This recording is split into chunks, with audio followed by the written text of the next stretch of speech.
Evening all. Hey, how we doing? Merry Christmas everyone. Welcome to yet another Christmas live stream. Yes, made it again, just about. So we got one radio to do today, or to look at anyway. I don't know if anything needs doing to it, but it's one of them things with them glass things in it again that glow in the dark. I don't know what they are, but we got one of those to look at. So we've got nice Christmas jumper on today. Mrs. Cruncher said I'd to stay warm, so I thought I'd put a jumper on, but it's going to have to probably come off halfway through. But that's another story. So who have we got in? Who have we got in tonight? Loads. Obviously Saturday night's a good night. We've got Andy Beck. I think he can't stop because he's saying catch me tomorrow. Foxy's there. Keith. Northern Rambler Victor, Theo,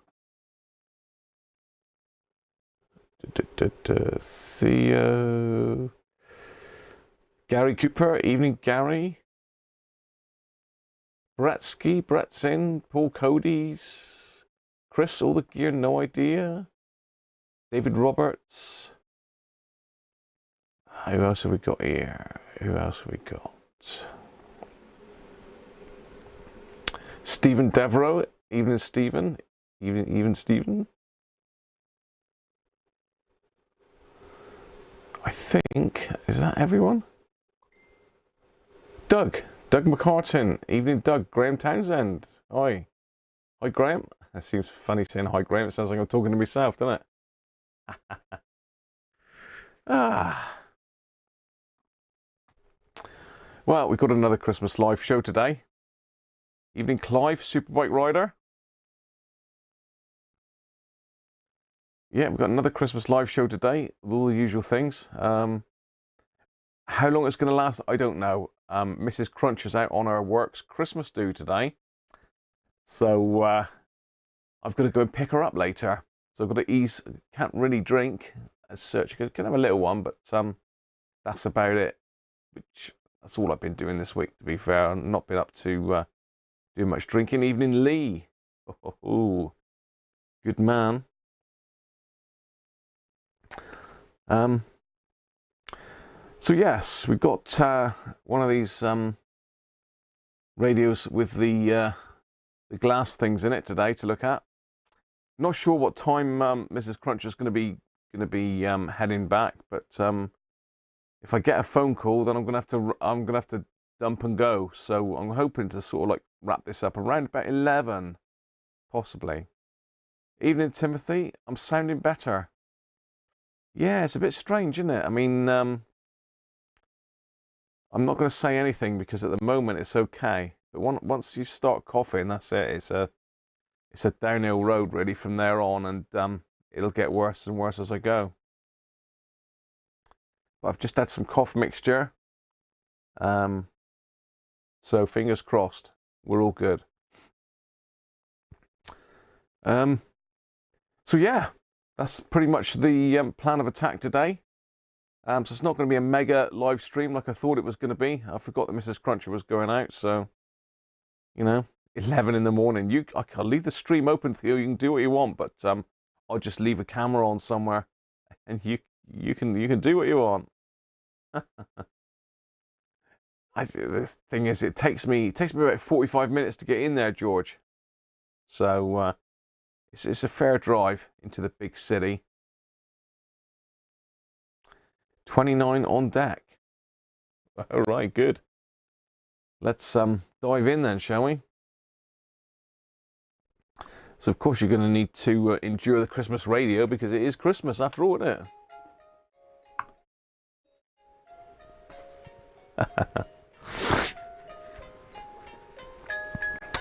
And we have got a Christmas beer in today. We have a Christmas beer in today that's been very kindly sent in to me by Lee Locke. So Lee, you're a good man, mate. He also sent me some cold and flu remedies as well, which I have taken a Jackaman's, is it? I think it's a Jackaman's. I've taken a Jackaman's and it seems to have done the job at the moment there, Lee. So thanks a lot, mate. Really appreciate that. Very kind. He even sent in a Terry's chocolate orange for Mrs. Cruncher as well, and some nice little candles. Very thoughtful, mate. So this is what Lee has popped us in to try, and it's quite good because it's a fairly low alcohol one, so that suits me tonight really. So this is brewed oaf. Again, I've not had this one before.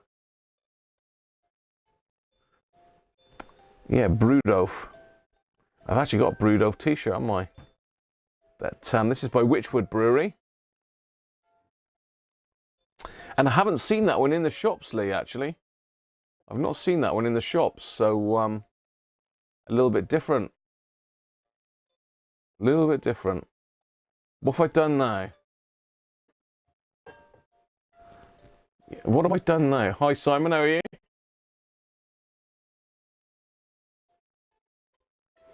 Did I start at 9 so I didn't miss Strictly? I ain't been following it this year, Simon, to be honest. You need more goat. Hi, Dave, how are you? Yes, the run of elf beers. I mean, it can't really go much further, can it, Dave? That, what was it? Insanely bad elf was 11.7%. Mental strength, that is. Mental strength. You're just watching the end of Strictly, Andrew, are you? Evening, Andrew. So let's get brewed oaf open and have a look at him.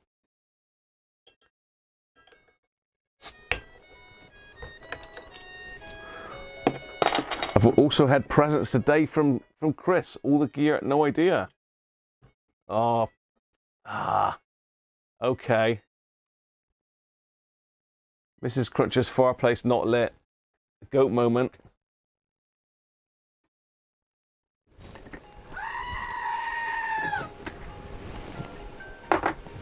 Oh dear. Gotta light the fireplace, haven't you?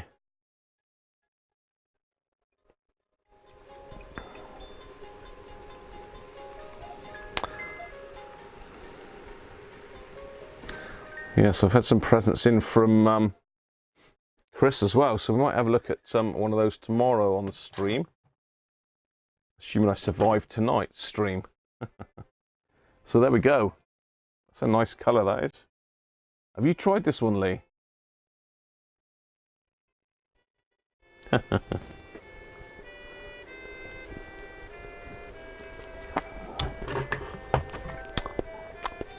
Yeah, very nice, very nice. They're all nice, aren't they, really? That's a proper beer taste, that one. Nothing, nothing silly or fancy about that. That's a good old beer, that.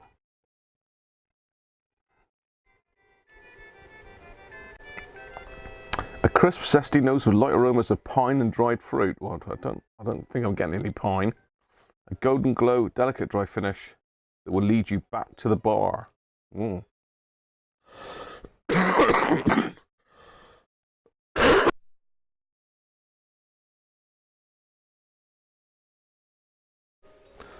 First decent cough of the night. Yeah, I think I ought to send the transformer to Chris there, Theo. I think that's fair, really. Evening, Greg, how are you? Evening, Wenlock. Or morning, Wenlock. It's probably not a bad time for you, Wenlock, this, is it? No, I'm getting Mrs. Cruncher later, Brett. That's why I've got to go easy on this. So, it might get, I might go halfway through it and then leave the rest till she gets back later.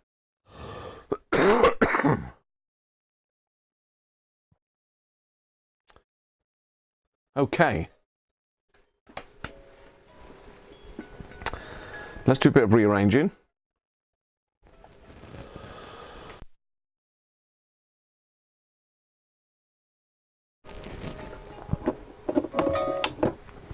Let's do a bit of rearranging. We need the goat. I'm sure we're going to need the goat again.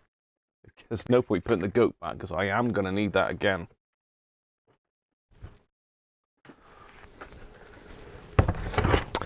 Let's have a look at today's radio then. Anybody got one of these or seen one before? It's a bit of a beast of a radio, isn't it? Whew, it's getting hot. Do I feel as bad as I sound? I feel worse than I sound, I think, Greg. Because it's this cough. It's just a nightmare. It's giving me stomach ache. It's giving me headache. I can't sleep. Apart from that, it's all fine.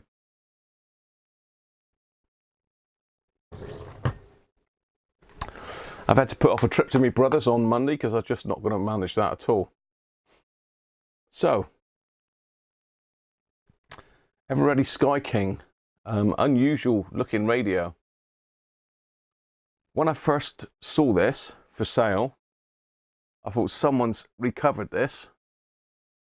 It's difficult, the camera's doing weird stuff to that, I expect. I thought someone's recovered this because it just looks too new. It doesn't look right. And someone's bent a bit of perspex and stuck on the top as a handle.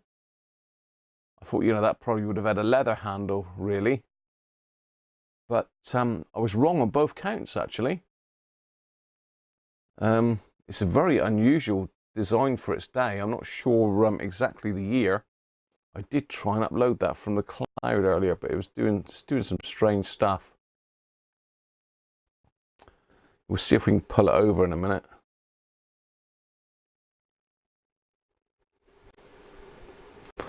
Paul never rated the Everreadys till you got the Sky Baron. Yes, it is Everready, Tim. Everready Sky King. Chris's cough mixture should sort you out, yeah. That'll sort me right out. It's weird. It was a really thick perspex handle on it. I thought, as I say, that it was just something that someone had made up and bent and fitted to the existing pegs, but it's not. It's actually original. And the speaker grill is immaculate. It's looks like brand new, but it is original. And it's got exactly the same round the back. So just in case you need some spare stuff, it's round the back as well. Sky Queen, yeah, that's very similar, Benji. It's similar looking radio. I think it's a different front on it though, isn't it? Similar styling though. Similar shape. So yeah. That's why I bought it. I didn't pay a lot for it from memory. I didn't pay a massive amount for it. I just like the look of it, and I like these Valve portables. I think I've said it before, but I'll say it again, you know. I like them. I don't know why. I suppose it's the predecessor of our transistor portable radios, isn't it, really? Let's see if I can bring up the data sheet on it. No. Let's get into my cloud.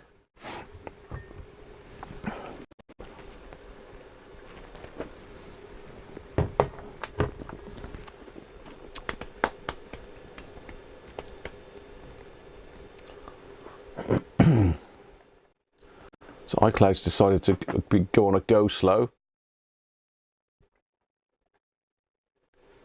You've done a rough and ready video for the PM5324, have you, Simon? Excellent. Well, I actually showed it hooked up.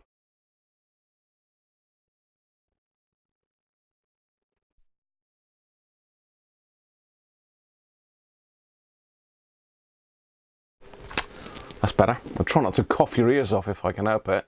But apologies in advance. I've got a really bad cough and cold and all sorts of stuff going on. So, you know, that'd be great, Simon. Love to see that, mate.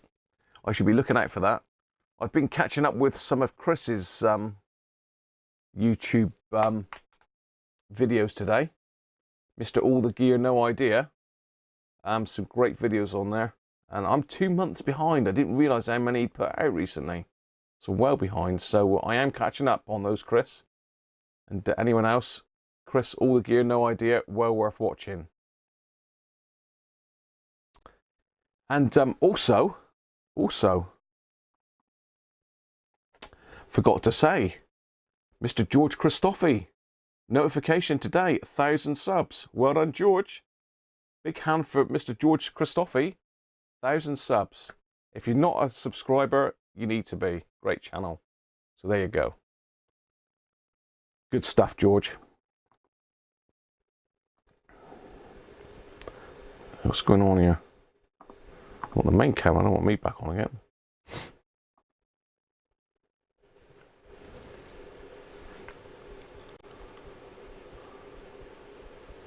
No sleet, it's just raining here at the moment. My computer's on a go slow for some reason. Of course, you know, Microsoft's not going to like any Windows stuff, is it?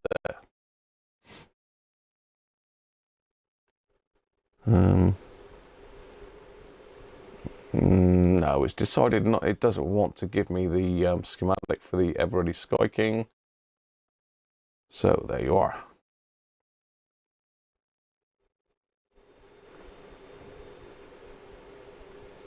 Ha! Now you deserve it, George. It's great content, mate. Very entertaining. Right, just let me pick the schematic up here.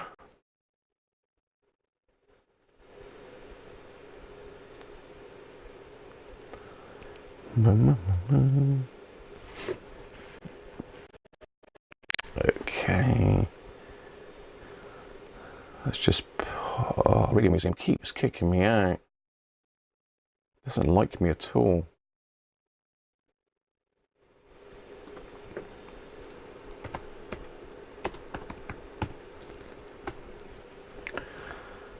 Everready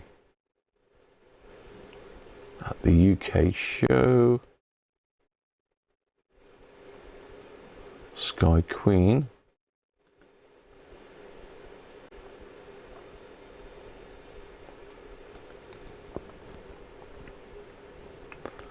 Okay.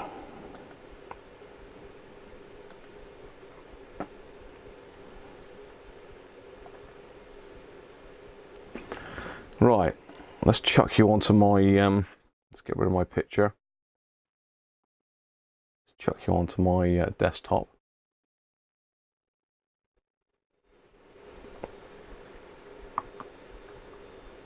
Hopefully you're on. You are on. So Everready Sky King then. Also covering the Berwick Jester. Now, until I looked this up earlier, I didn't realise that the Berwick Jester is the same chassis, apparently. So Everready is obviously, we know Everready as a battery manufacturer. But they did make a fair few radios. And Berwick, I think Berwick were a battery manufacturer as well, weren't they? Or were they just an offshoot of Everready? I really don't know the history there, really. But the release date looks June 1956, and it cost £10.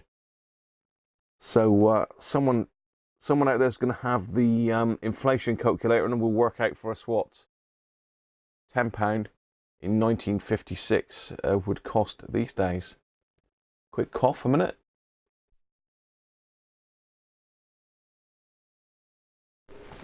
There, that's better. So it's long wave and medium wave bands by the looks of it. Frame aerial, so frame aerial ain't that brilliant. But they do work if you've got a good strong signal. Unfortunately, there's not very many strong signals around here. 470 kilohertz intermediate frequency. Then we go down through the circuit description.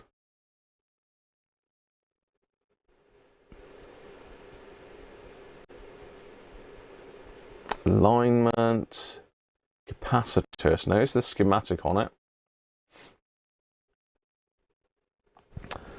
So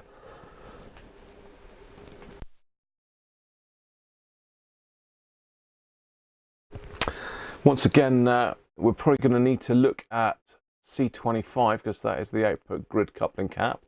We've got an output transformer here, and well, what a lot of to and fro we've had about output transformers this past couple of days since I did the DAC 90A with the open circuit transformer. I've had a very good lesson for about an hour from Mr. George Christophe on output transformer theory. Don't ask me to calculate it right now, George. I'll let you do that. I did have a quick look, though, George, to be fair. It wouldn't need a very big transformer for this because it's only 80 volts on the anode of V4. So yeah, interesting that was to learn that. So thanks, George, for being patient with me and talking me through that. I think I did grasp it in the end as well, which is really good. So this is a schematic. What have we got in here? Anything nasty? There's not many electrolytics in this, is there? Just one? C27, is that the only electrolytic, or am I seeing things here? Let's have a quick look. C27 is the battery bypass, 8 microfarad.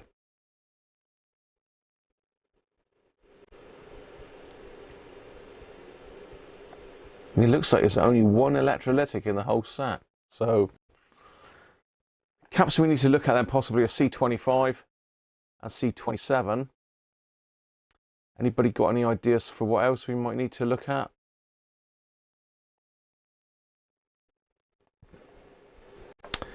This is our plug by the looks of it, so this must use one of those batteries. Does it tell us what battery it is?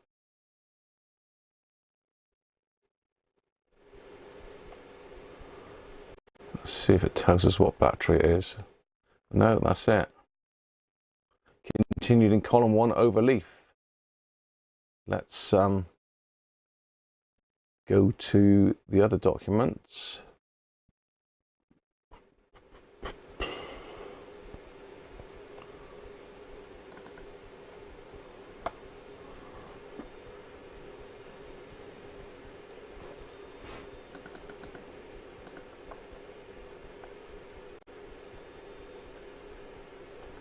So battery, Everready Battery Max B136 is what it used. So that's one of those combined batteries that does the HT and LT in the same package. I think, what was the radio that we looked at that before?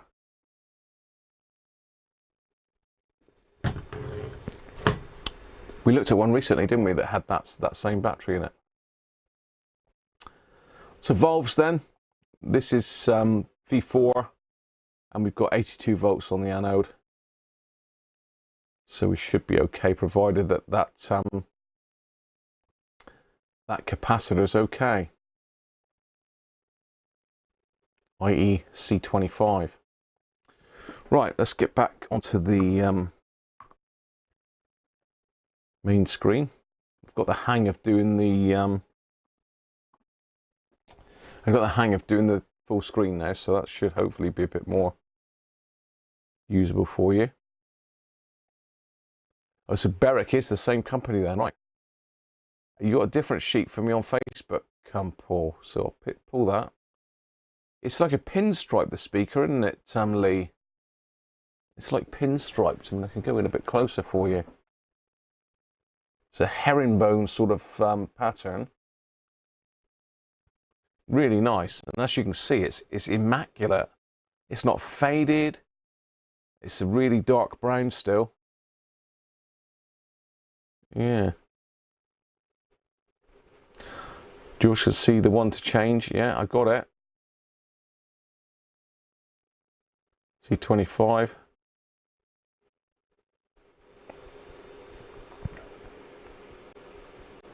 Sounds good, Tim. An Everready Sky Emperor. Let's zoom back out on that because that'll be doing your eyes in, I expect.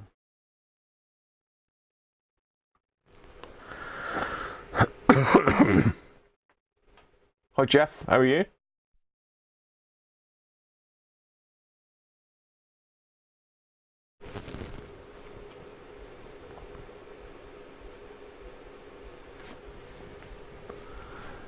Audio's getting a bit choppy at times. It could be my jumper rubbing against it, actually. It's up a bit tight on the old neck, that. Let's put it down here a bit. Let's put it on the scarf. That should be better.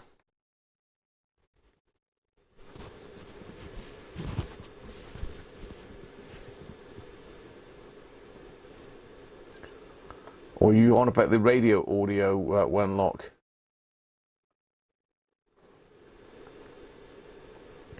And I am turning the speaker off, sorry, the microphone off when I'm coughing, so you'll hear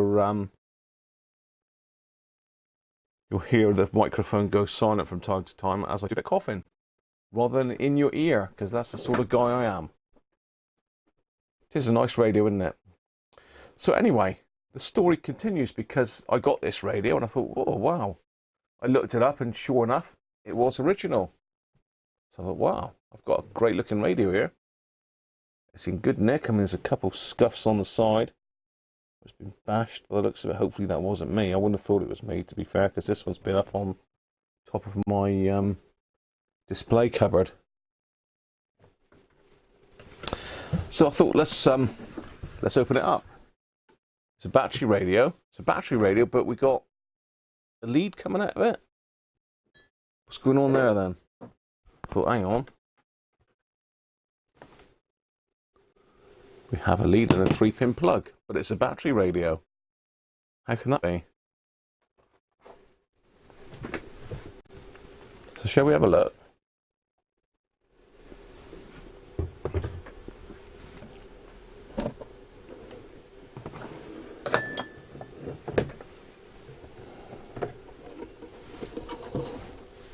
Let's pull that back a bit.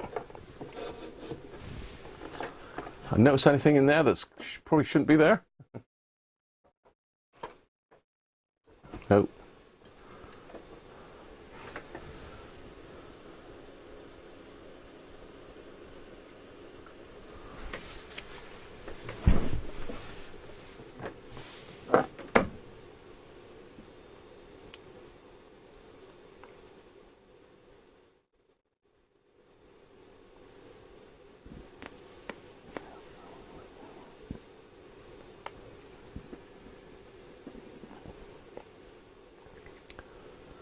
Nothing that shouldn't be there.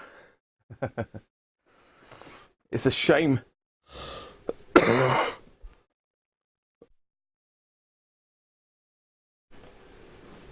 It's a shame, to be fair, that they've had to drill a hole in the back to get that in. But yeah, sure enough, inside the back there, we have, with its original plastic covering, and I've sort of heard of this before, but I did a Google search because I thought, wow, that would be a great thing to pick up if I could get one.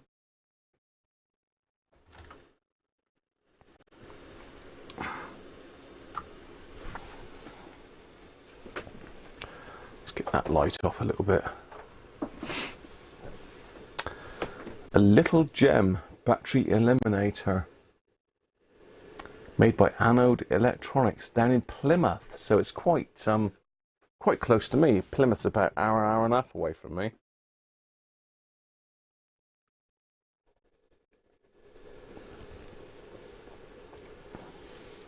Hi Rob, how are you?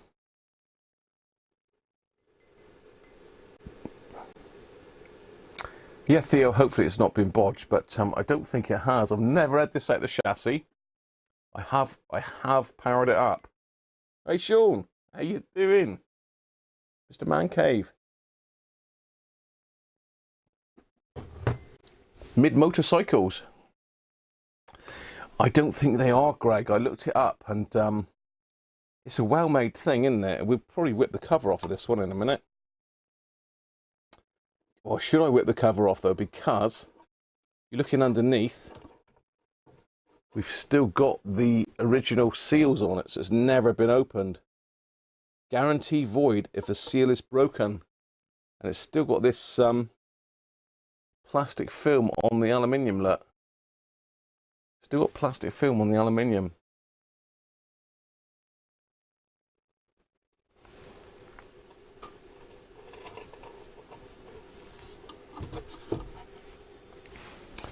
So maybe we can open that one up in a minute and have a look. There's only 2 screws.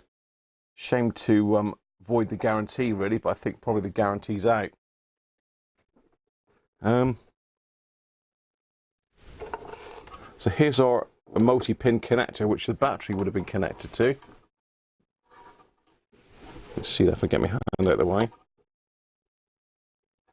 So I mean, it's just croc clips.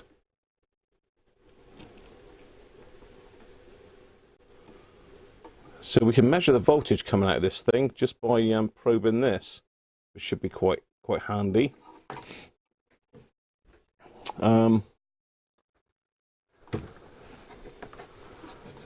Let's have a look a bit further into it then. Let's see if I can get you in on the top of the radio.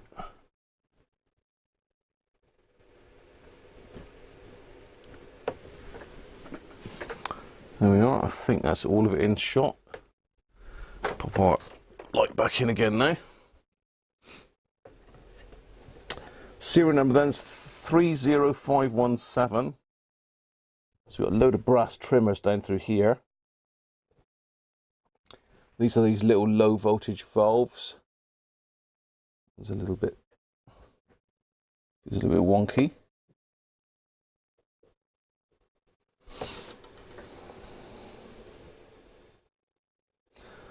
So we can't see the chassis because that's in behind here. So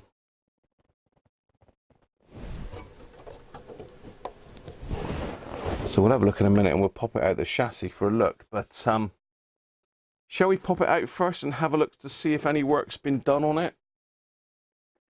Should we pop it out first before we try powering it up? Or should we stick a lamp limiter on it and pull it up gently?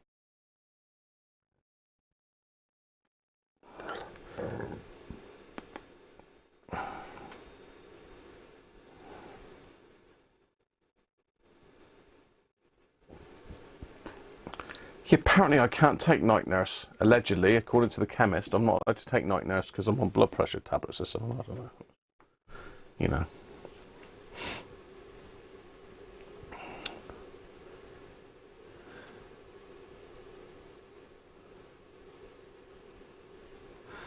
So George is saying to test the power supply separately first.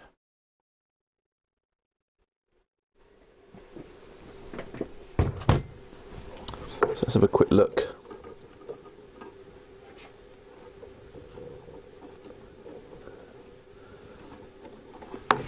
Let's take a quick photograph of the battery connections then, just to make it easier for me to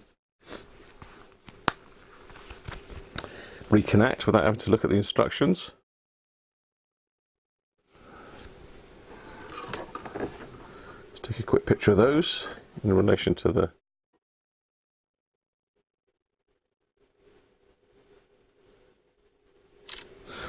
What set did we have this thing on before? Because we had to pull it out, didn't we? I can't remember which one it was now, but we looked at one fairly recently.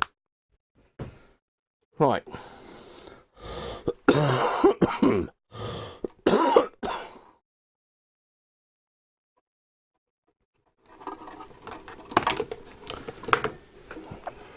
Yes, unfortunately, as I say, they've pulled the lead through the case.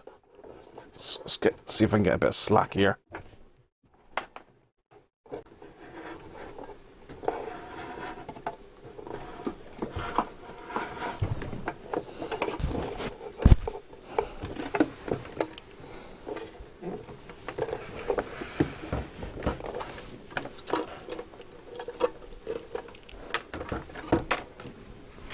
So let's get a couple multimeters. We'll have one connected to the HT and one to the LT.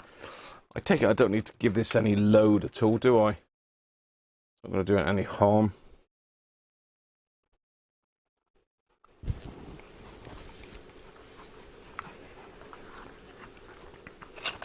Hi Badjo, how are you? I've seen you for a while, Badjo, how are you? 1834, oh not too bad then. 2134 here. Right, so let's pop that on. DC voltage 20 volts, and we'll use that as the LT, which is green and yellow.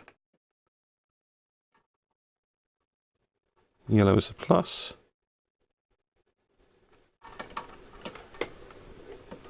Green is a negative.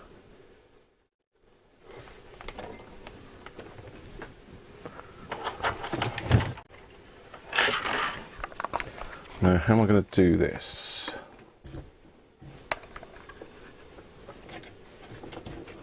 We need these meters side by side, really, don't we?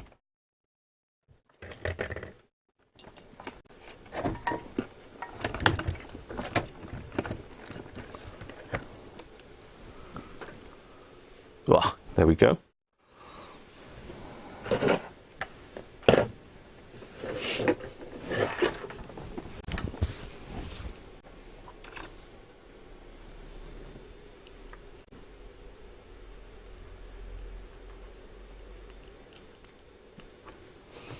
Make sure they're not touching anything.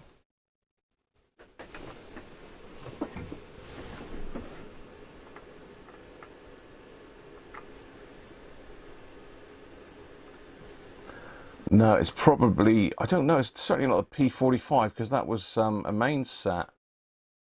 I can remember trying to pull the battery tag off to find out what it was. It's probably one of my auction purchases, really. Let's put this one on as well. So I shouldn't need to plug this into a lamp limiter, the actual battery eliminator. I'm just going to put that in my variac. And we'll wind it up slowly.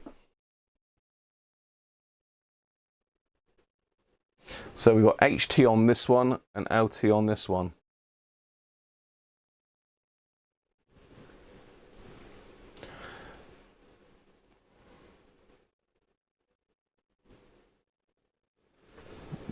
LT still connected, yeah.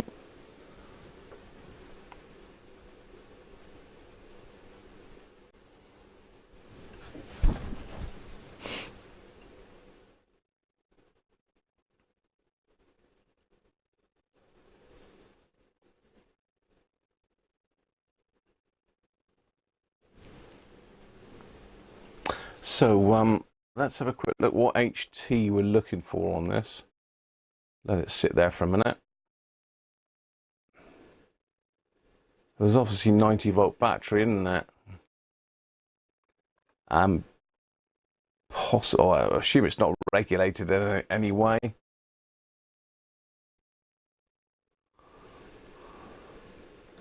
This is 90 volt that we're looking for when it's up to 240, roughly. But so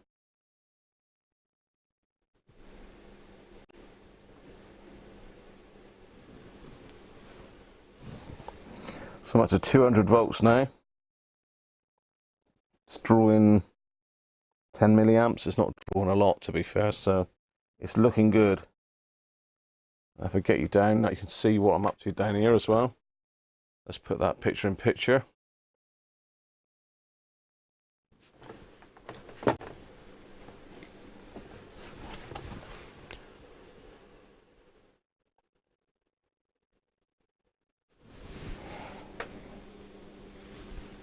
Can you see that? You're right, okay, so 226 volts. Let's go to 240.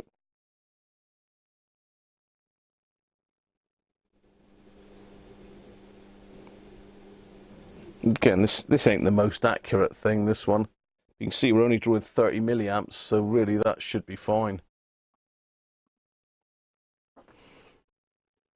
And what are we up to? 85 and 1.4. So I think that's okay, don't you?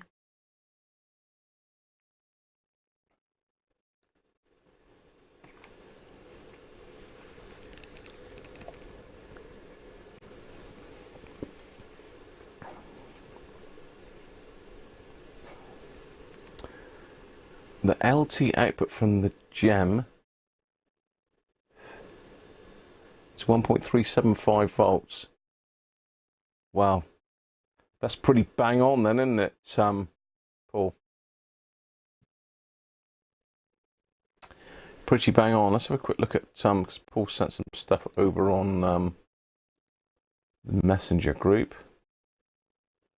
which is playing up for me at the moment for some reason.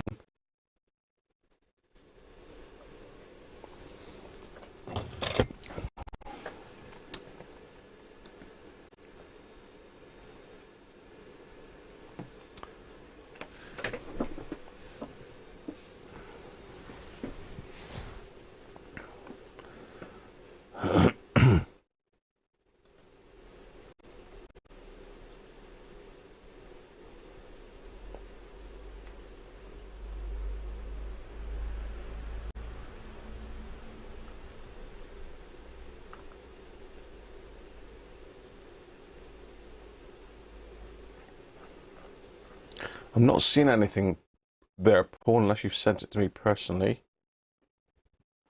Nope. Oh, I got it. Yeah. Got it.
Right, back in the room. I was just downloading the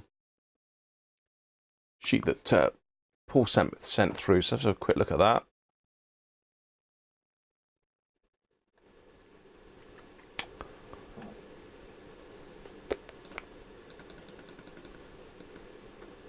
So this is a BRTR, not sure what that is. This covers 3 different models by the looks of it. Sky King, which we've got here, Sky Queen. So you see the difference there quickly on the speaker. You've got a surround and a totally different front panel on the Sky Queen.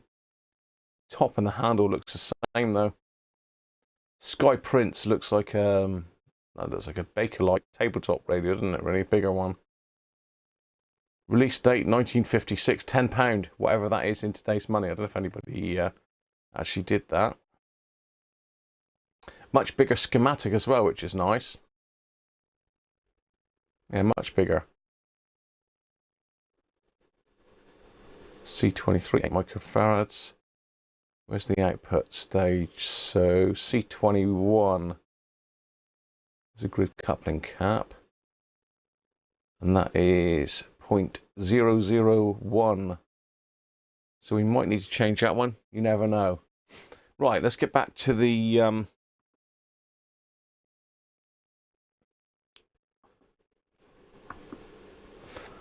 main camera. So that's been sat for a while now. So we've got 87 volts, which is nearest damn it 90, isn't it? You know, I mean, I can squeeze the power up a little bit on the variac, and we can get it up to 90. Look.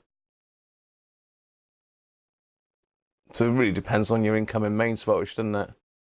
So we're still staying at 1.4. So whether the LT is regulated on this, whether Andrew's got that info. Let's get the chat back up. Right, I think we're talking the same. I've just seen Andrew's put the 1.4 looks like a regulated supply. So yeah, that's not moving now.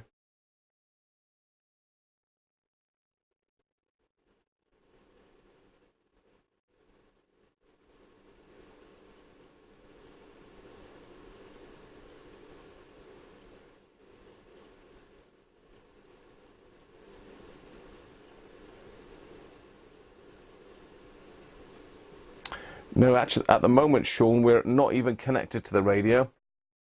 The radio is disconnected, mate. The plug's there, look. So all we're doing at the moment is just testing the power supply, which I think we're good to go on that.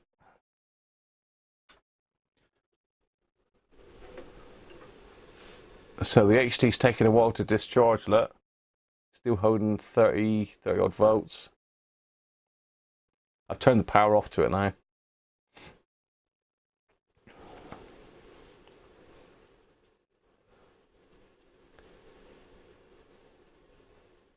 Just let that bleed off.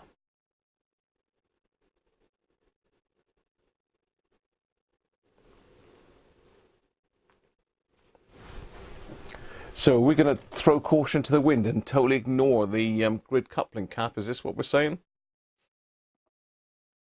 Is this what we're saying, George? We're going to ignore the grid coupling cap now, are we?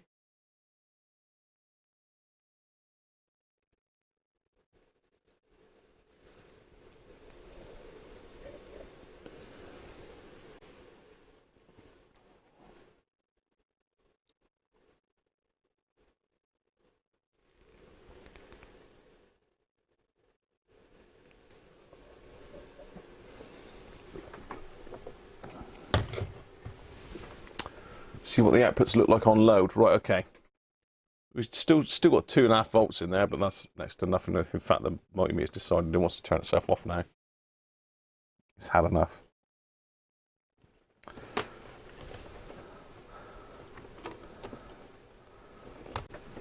So let's get the LT. LT plus is yellow. LT minus green. It's good that it's got its own battery eliminator, isn't it?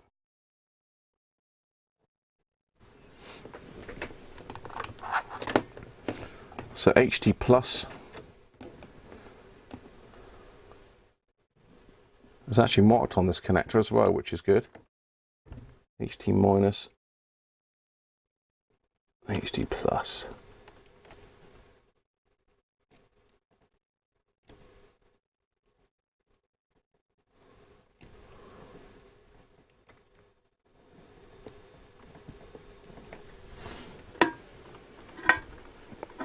Okay. So did someone say monitor the HT under load? Because there is possibly, I think personally there's a little bit of an issue with this radio from when I turned it on originally.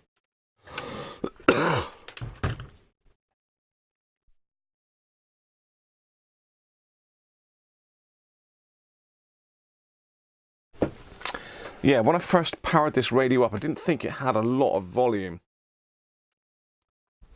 It could be a tired output valve, but it could be a problem with that cap, couldn't it? So I'm not sure what your thoughts are there. Check to see if it's been changed first. I think so, Theo. It'd be silly to like trash the radio just for the hell of getting it turned on quick, wouldn't it? Okay. So getting out of the chassis then. I didn't print this one out, didn't I?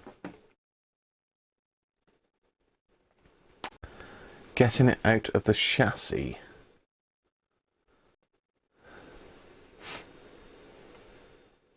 Three control knobs.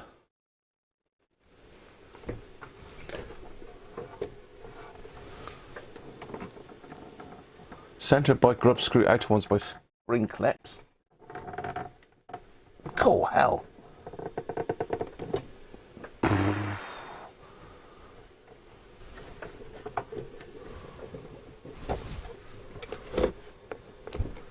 Really?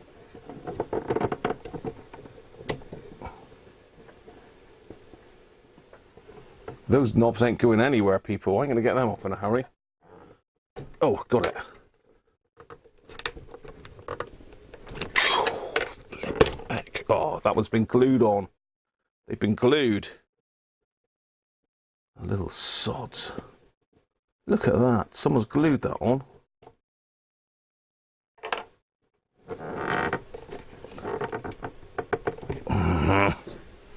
So we've got a broken knob that we're going to have to fix now as well.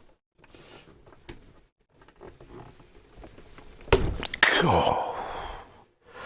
Whoa.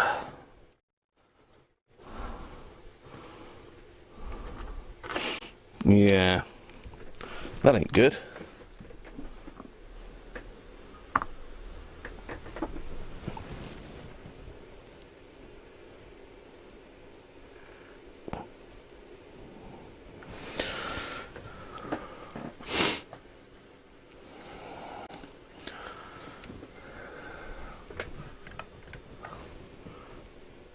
So I've got the knobs off, look.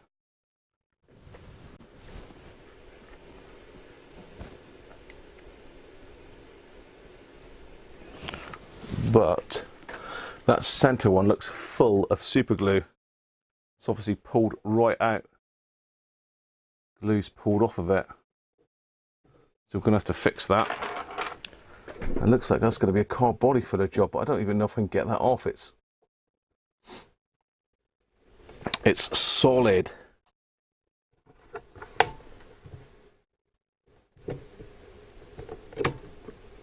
See if I can release the spring clip, but it looks like they've glued everything here.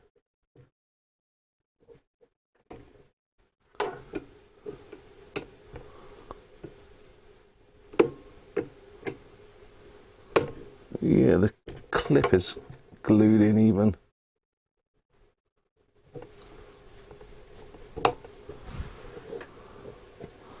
Yeah. Oh dear.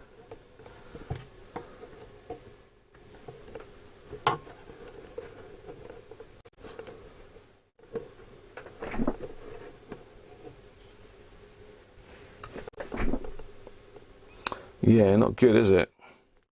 3D printer.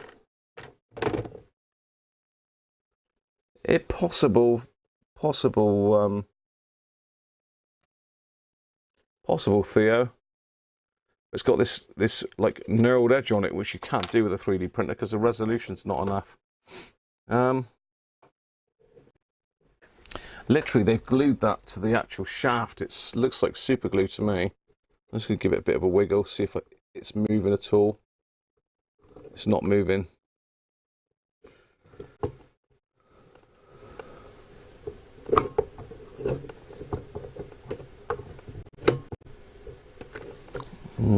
Shame, isn't it? But the botcher has been in here. That's got it moving. That's got the clip moving. The plastic is firmly glued.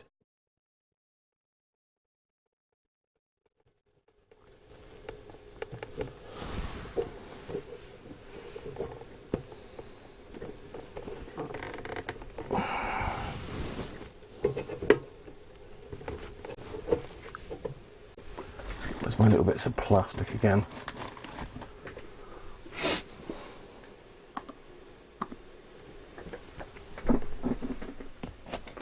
Let's find my little bits of plastic again. I'll give it a bit of a lever.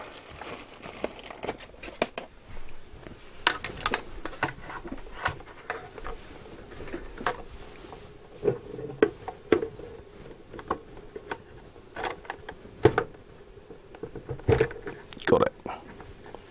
Got it. Right. Well, that's a shame. Yeah, that's been badly glued as well. Check that on the overhead camera a minute.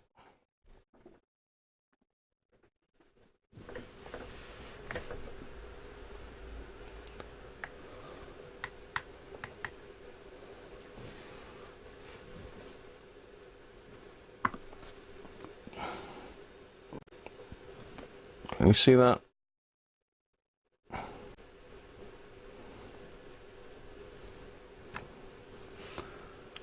It's got a big lump of glue there. So, yeah. You just don't know, do you? You just don't know till you start trying to take things to bits. But not the end of the world.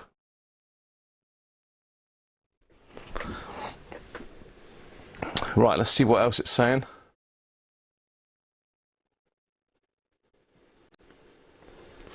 So remove the control knobs. It says the center one is secured by grub screw and the outer one's by spring clips. So that's rubbish, because unless that's the wrong knob, that was definitely a spring clip.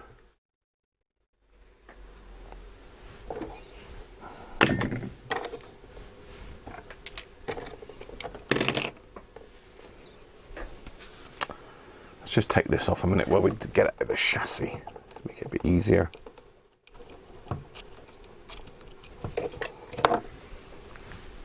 Okay. Lay it on its face and disconnect the frame aerial and speaker leads.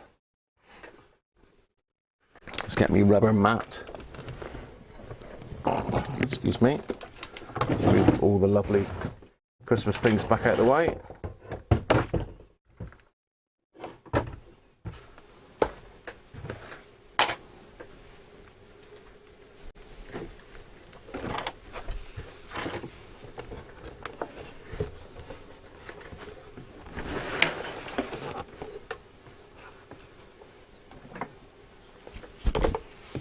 So how we're going to see, let's just stick the overhead camera in there for a minute.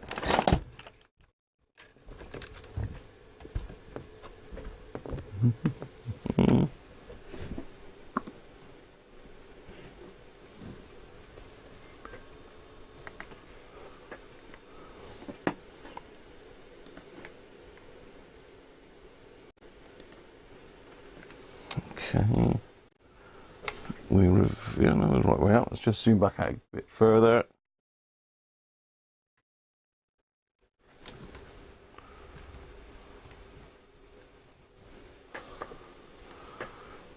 Right.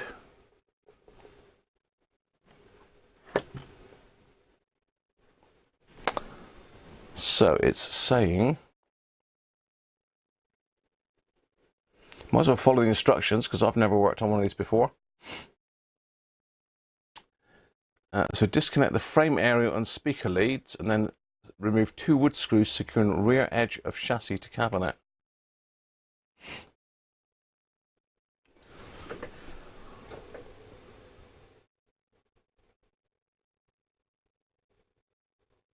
Okay. Frame aerial.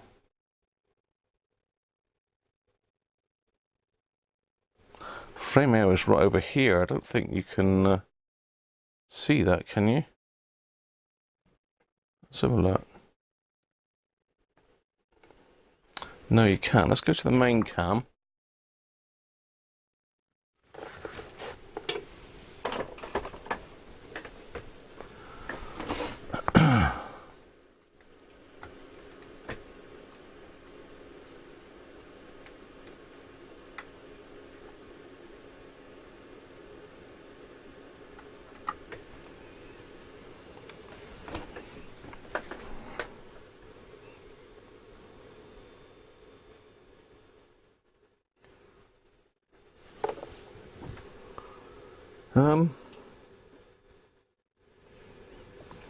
I think that's the frame aerial there.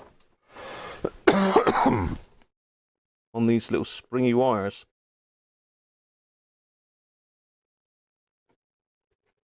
And the speaker leads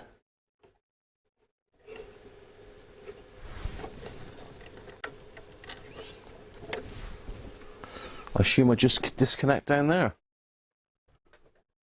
Doesn't say desolder them though in the instructions, does it?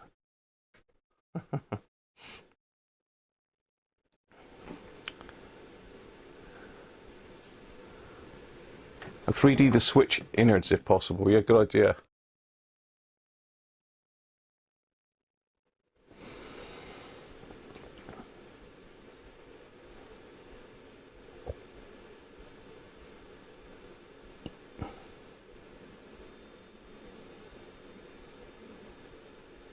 Sean wants to look at the Perspex handle. About 280 quid lead in today's money.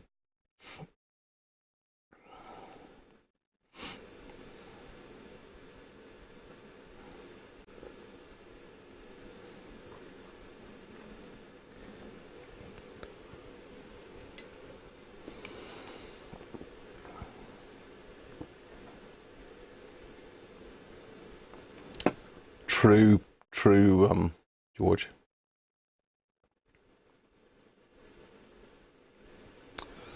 Right. Soldering irons up to temperature. Let's carefully pop those wires off then.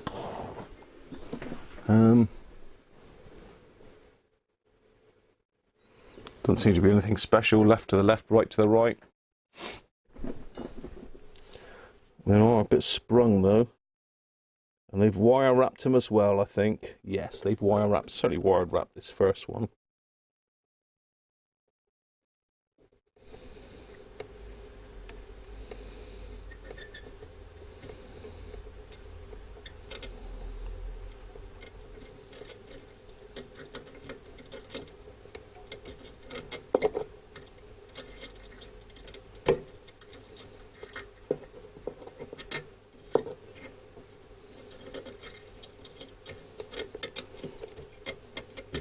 I'm trying to sort of unwrap it with the soldering iron so as I don't break it, but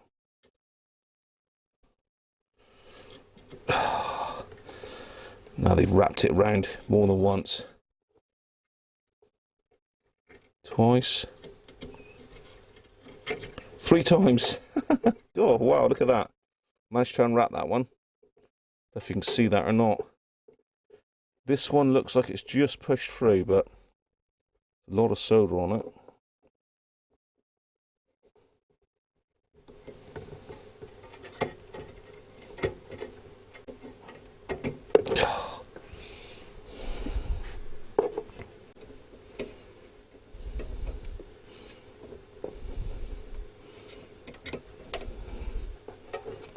No, again, this one's wrapped.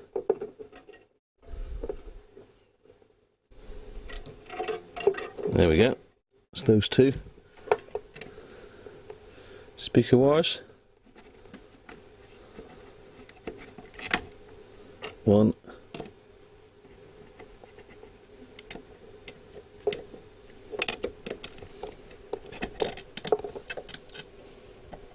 Yeah, they're wrapped as well. I'm going to have to cut that one. There's no way I'm going to unsolder that one.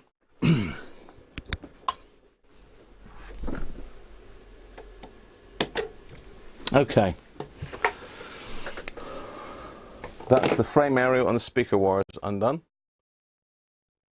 Doesn't look like they've been out before, mind you, but you never know.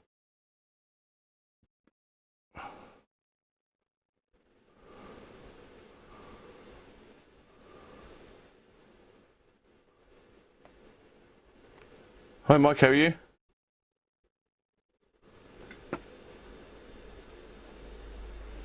Shall you have a little chat on the side?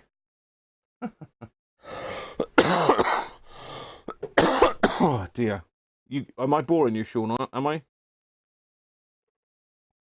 Right, so next we've got to get the 2 wood screws. And they look like large Phillips screws. I don't know if that's of the era or not.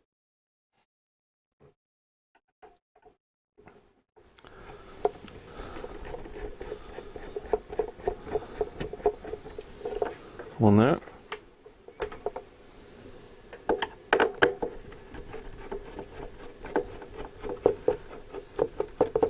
one there. So 2 wood screws.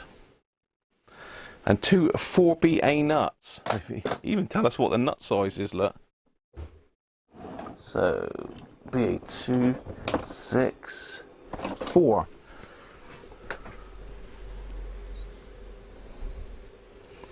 And where are they to? Just move 2 4BA nuts, securing the carrying handle and scale backing plate to the cabinet. I see, right, okay, they're down here. And what do you know, it won't fit. Too long.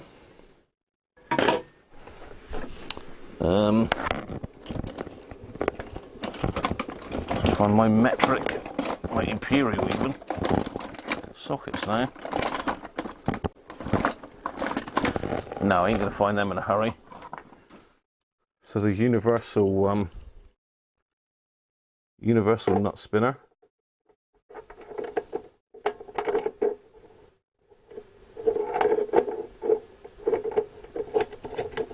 The valve's gonna come a cropper if I'm not careful.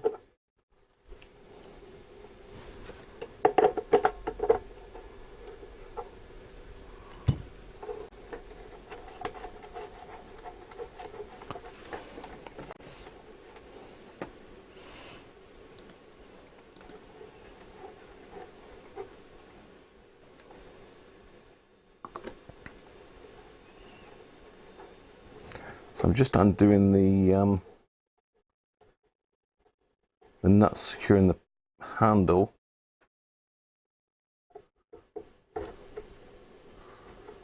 So Sean will have his handle close up very soon.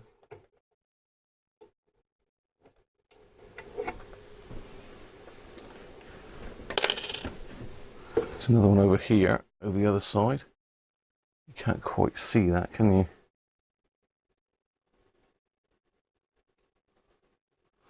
So this is the nut down here that I'm taking out.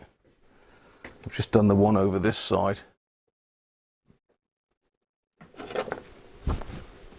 So there's one there, and the other one is just here. Just behind the tuning dial there. Well, in your view. But you're going to need a short nut driver to get those out, or a little socket set. 1/4 inch imperial socket set will do that.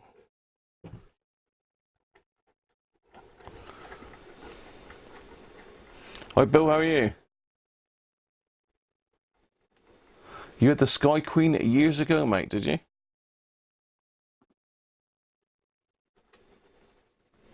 Tis ever ready, Sean, it's ever ready.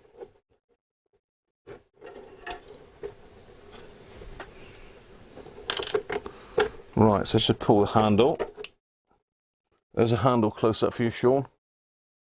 Whoa, look at that. Look at that chunky perspex. Brass ends. Don't make them like that anymore. Nice. Tidy. Okay. I think we're free. Just make sure that we don't take anything else out. Remove handle and withdraw chassis. Remove handle, withdraw chassis.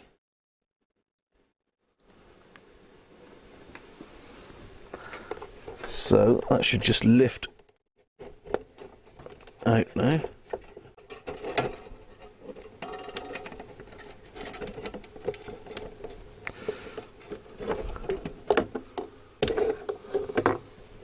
Yes. Right. Let's get back out.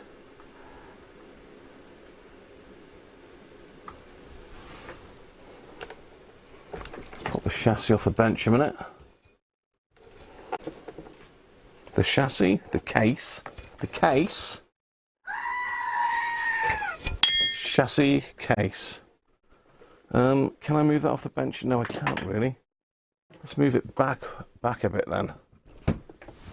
I think Damaging that lovely front panel.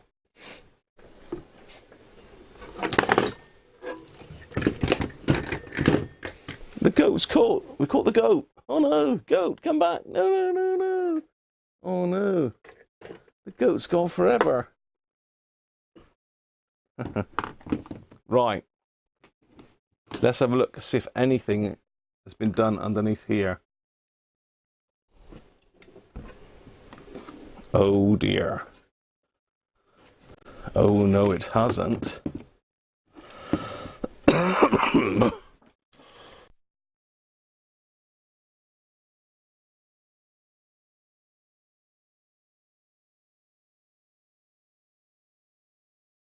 Let me just prop this up a little bit and we'll zoom in and have a look.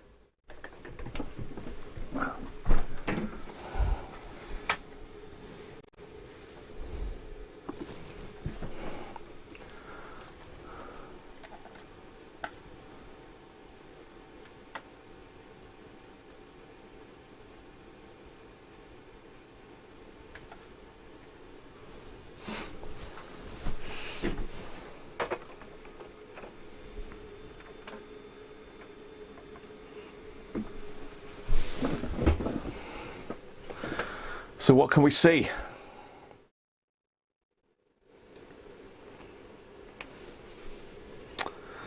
We have got 4 waxies I can see there. Let's find some sort of pointing stick.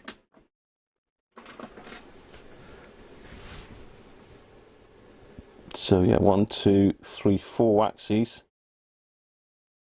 There's our electrolytic. I can't see the chat for a minute, people. Let's pop the chat up on here.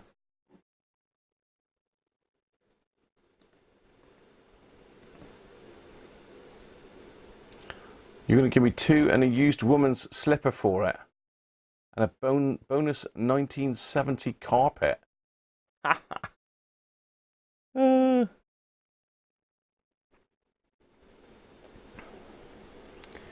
11-hour stream, George. No!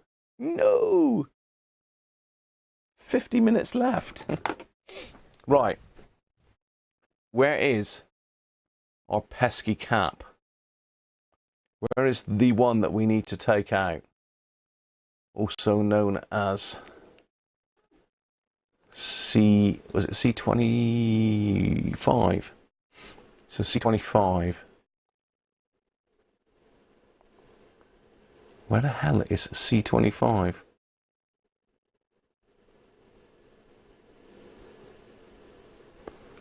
'23, 27.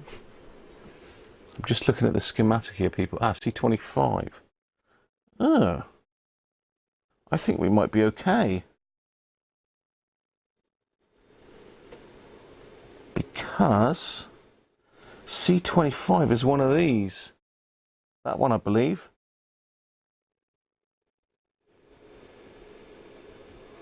What does that say on it?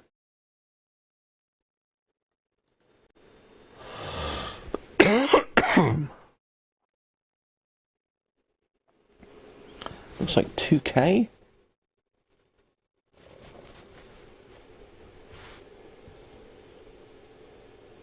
Or is it 1K? I can't see. Let's have a look with the old all-seeing eyes.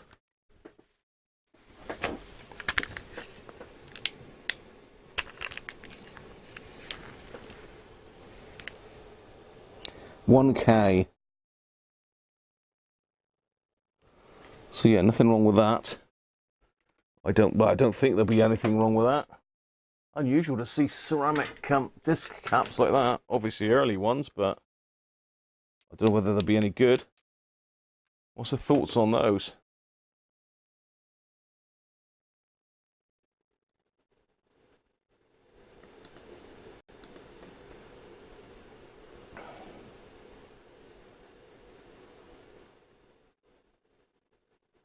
I would prefer a pair of slippers just rather than just the one.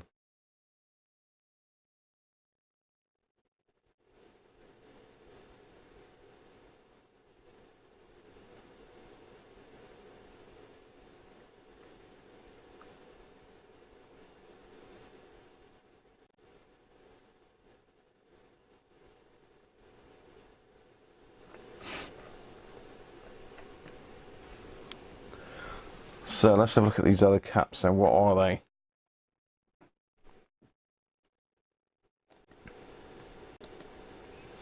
So this one here is C23. I'm not going to touch them.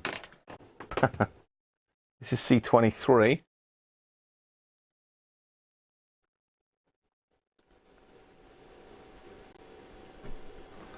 That is in the output stage, virtually across the positive and negative HT rails, with R11 in series with it.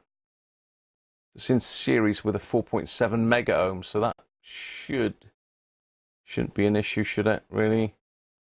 C24. Ah, they've got to come out, haven't they? They've got to come out. But I don't know. What's your thoughts, people? Do we stick it back in its chassis and fire it up, or do we do some work on it?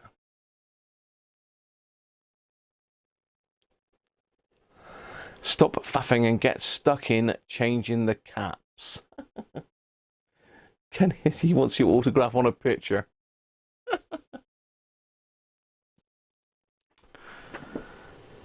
Okay.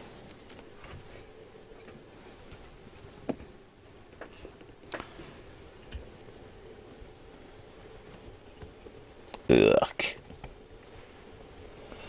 0.1 UF. Ugh.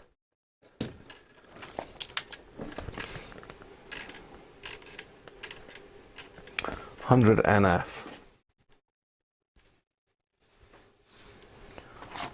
100 NF, which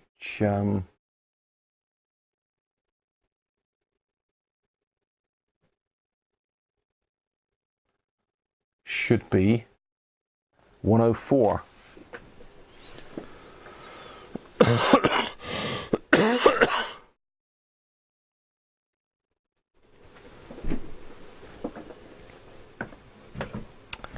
Let's get me caps.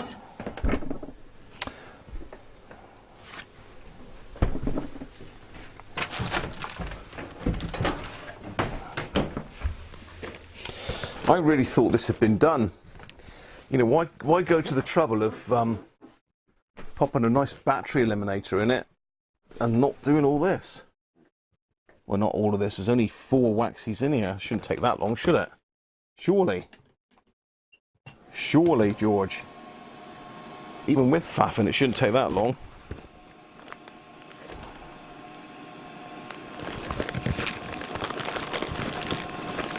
So let's get me caps ready.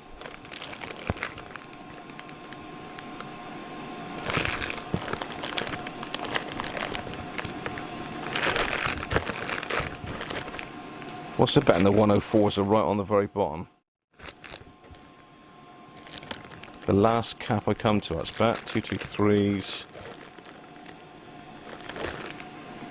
102.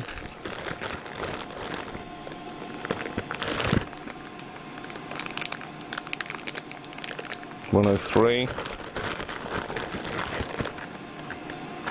473. Oh God. 333, 104. So we need a 104.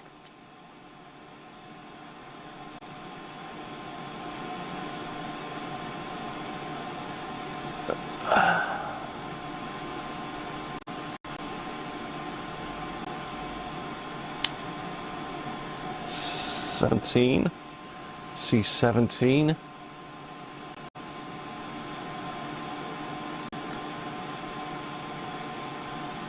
another 104, excellent.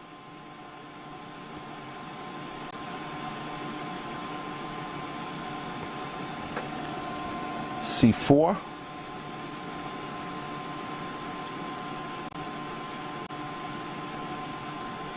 another 104. C16, another, well, 0.1 microfarads, which is 100 NF, and the last one Are we going to have a full house? Is it all point ones? C16. .1. C27. Oh, that's the electrolytic. Okay. C5. Oh, there's another one up in there. Oh, that's a pig to get at. C5. Always got to be one up there. And that's a .05. .05. It's going to have to be a .047, 47 NF. 473.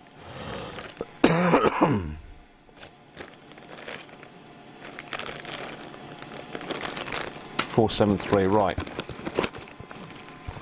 That's the caps I need.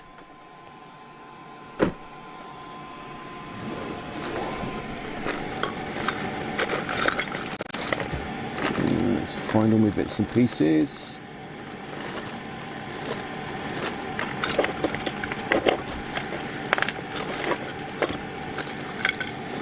I've started to accumulate quite a bit of stuff on the bench here again. Did have a good old clean out, but it's all creeping back in. Now, do I need to worry about foil land on these or not?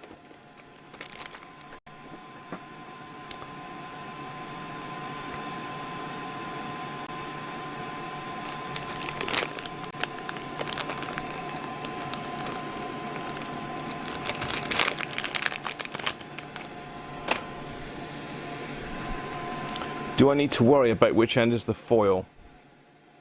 Probably do, don't I? Because we're now looking at audio circuits rather than in the cap tester. Excuse me.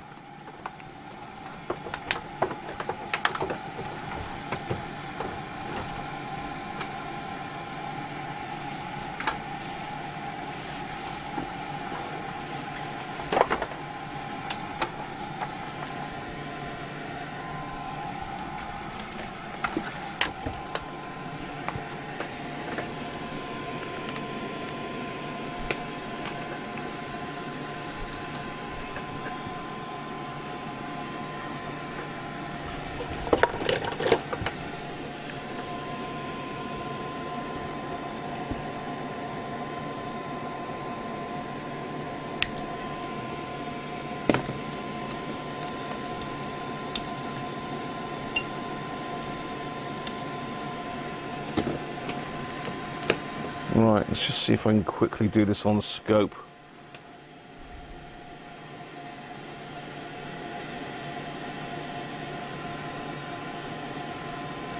No, what channel 2?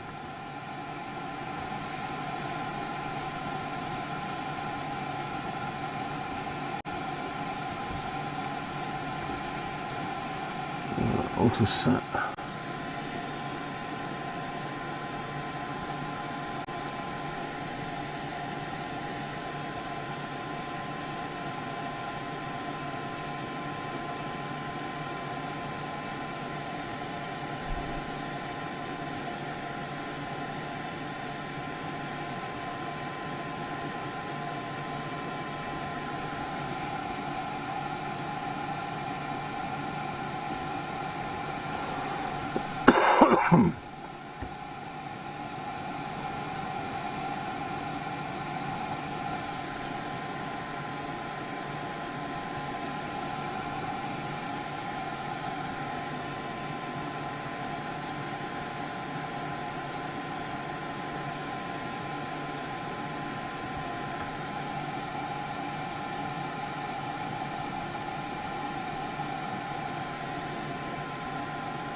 .2 that way.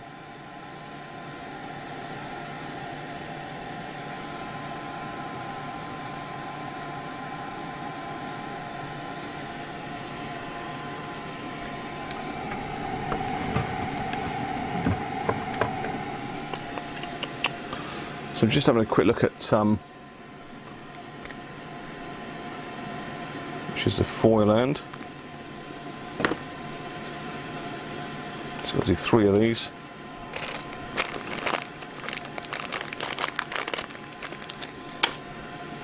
I think I should have took your advice, George, and bought the larger stock of these.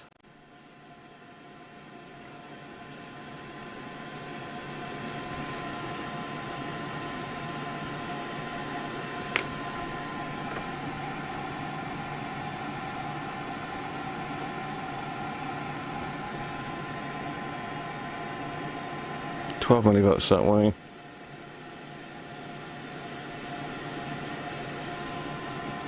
$9 that way. So again, that is the foil side.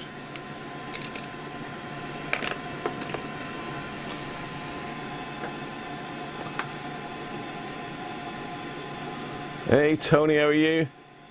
I wouldn't say I'm keen. Yeah, 50 at a time. It gets expensive. I spent nearly 100 with them last time, George. 14.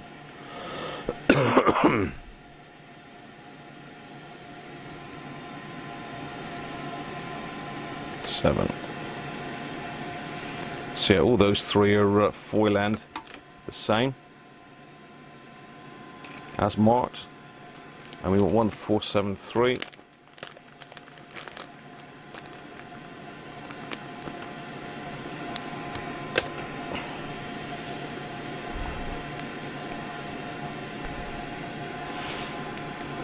So I'm just connecting the scope up either side.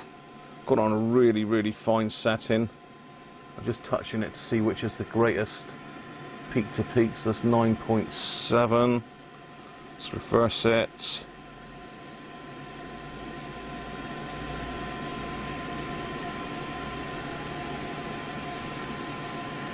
$20. So that was the other way round. So that's got the outer foil on it, and right.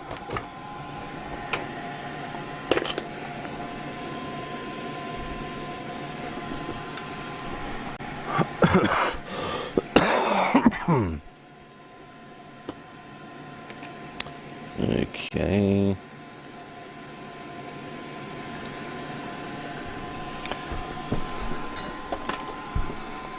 Are you with me? Send all the waxy caps to you. You want them for the wax, Sean? For moustaches and that, is it?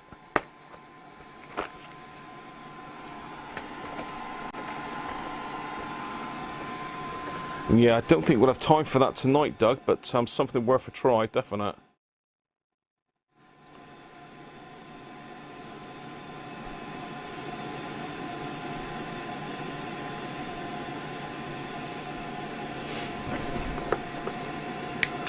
So I'm just giving these a little bit of a wrap. Andrew Alsfer very kindly did me some of those, but I haven't got them to hand. They're in a very safe place. To be confirmed.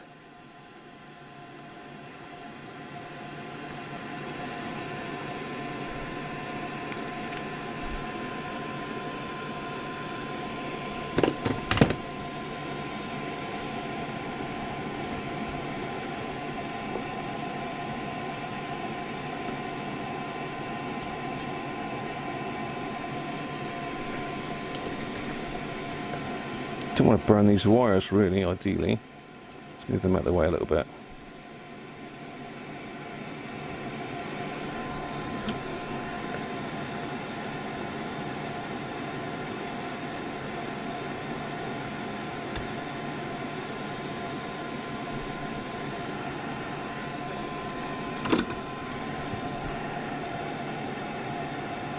Let's get the big solder out, because I know you people like the big solder for this work.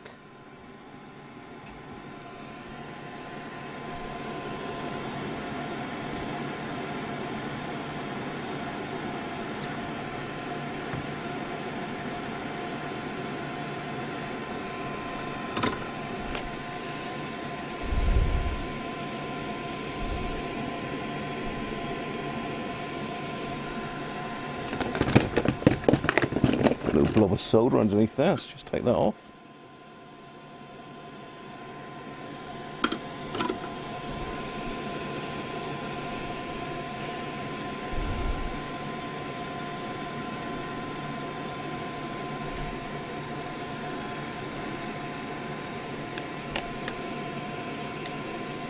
little bit of heat shrink.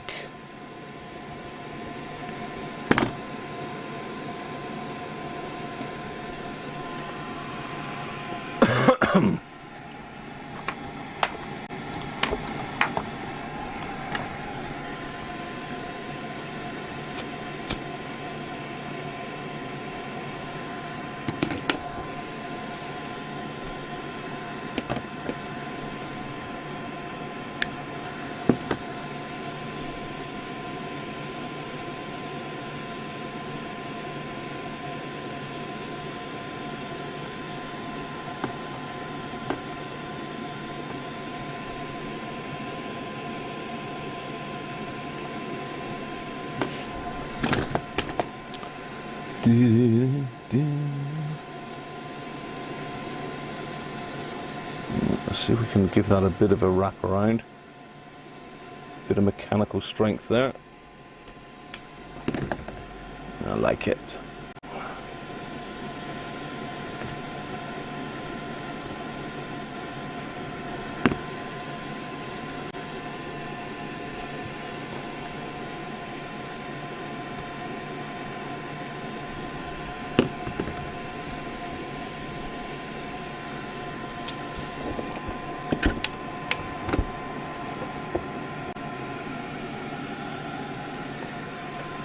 Bear with me, I'll just solder that. You're probably not getting a very good shot of that, but I'm just, it's quite difficult to get in there.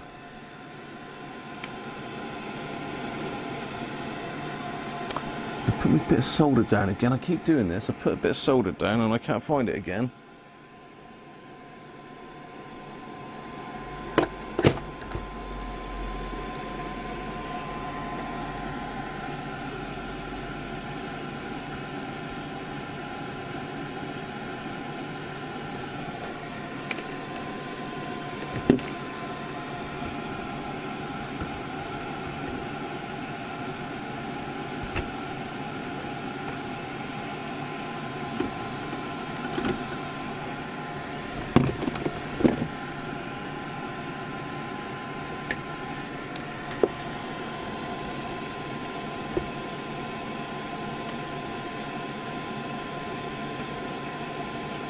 Yeah, one down.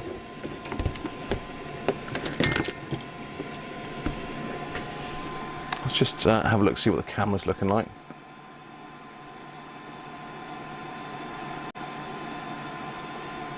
Okay, let's just zoom back out a little bit. That's a little bit too close. So that's my first one done. That's the one that come out. Yuck. Next one. I mean, look at that. That's actually touching the. What? That's earth anyway, isn't it? Yeah, that's not gonna make no difference really. That's gonna be tricky to get out.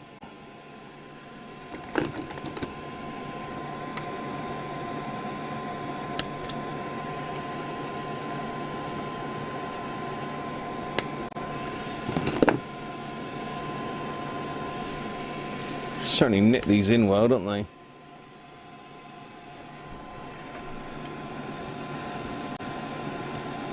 I think that one's just melted its wet self into there. Oh, these are horrible, aren't they, to touch?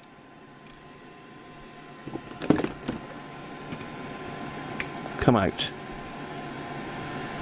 There he is, kicking and screaming.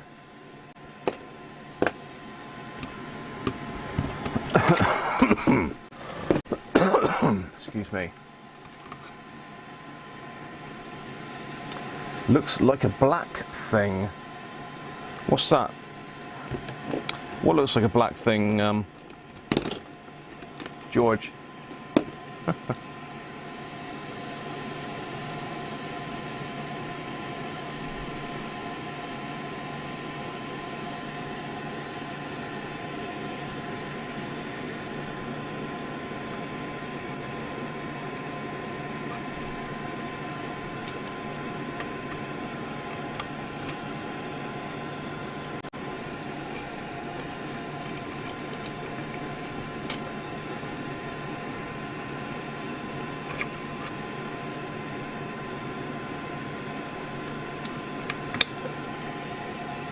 Okay, I think I've got a plan for that one. Let's cut a bit of heat shrink again.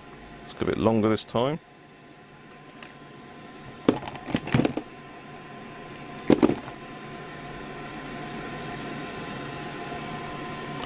Just going to quickly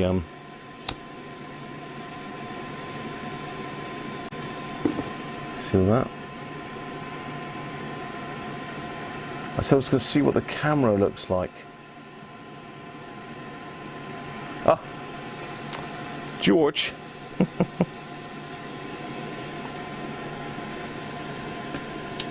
I'm here doting on your every word.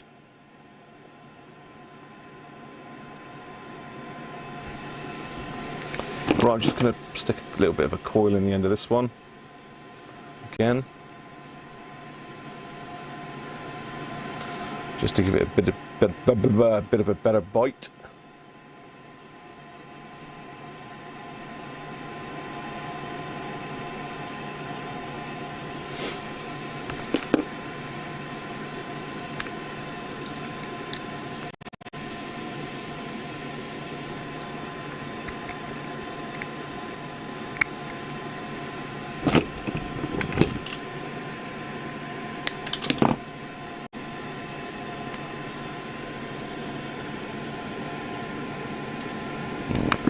Quite nicely, that'll do nicely, sir, I think, yeah.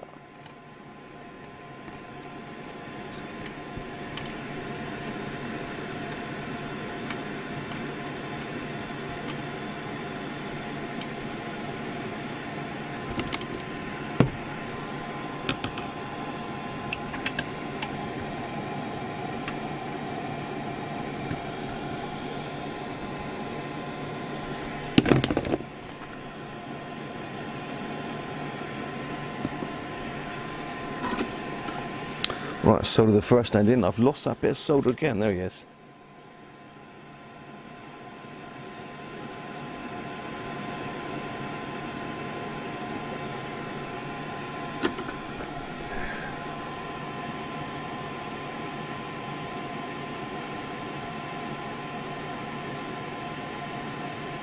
All right, Victor. Yeah, good shout.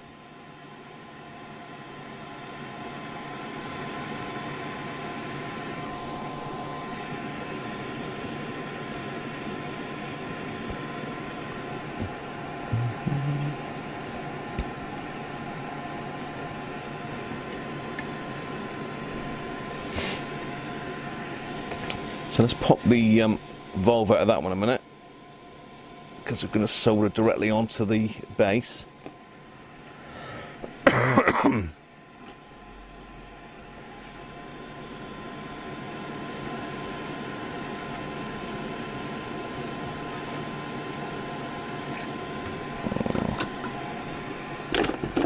that one going to play up?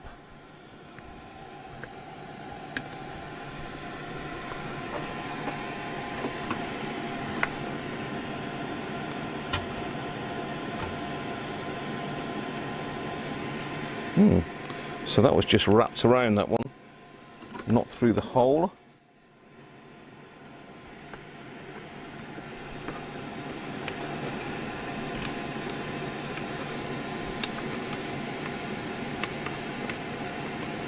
So let's do the same.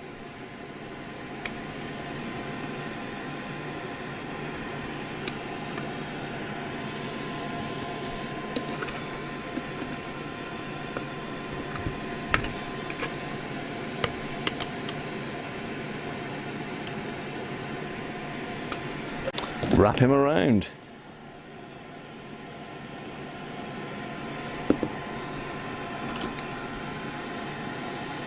He stuck the knob on, so you might as well solder the valve in.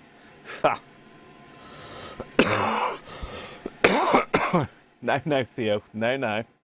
Mike, Theo, Nick.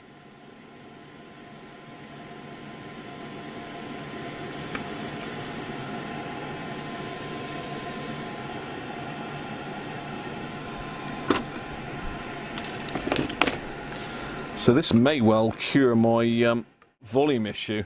I don't know whether it's worth changing these 1K ceramics, but normally they're pretty good, aren't they?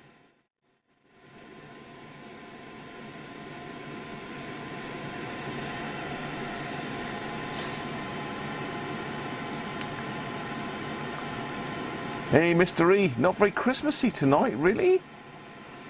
Well, you want a bit of music, do you? I'll tell you what we'll do. We'll pop the tree on for you, shall we? Should pop the tree on for you.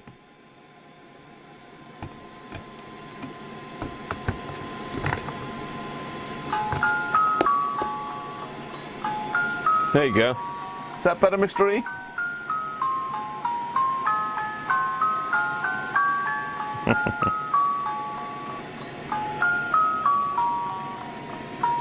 Okay, so we pop that one back in.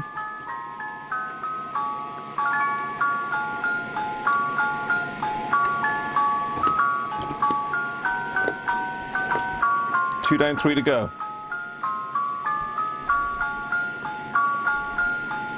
Now this looks a bit of a botch.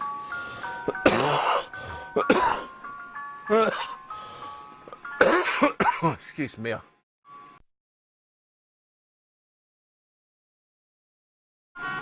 I tried to mute that, but it didn't work.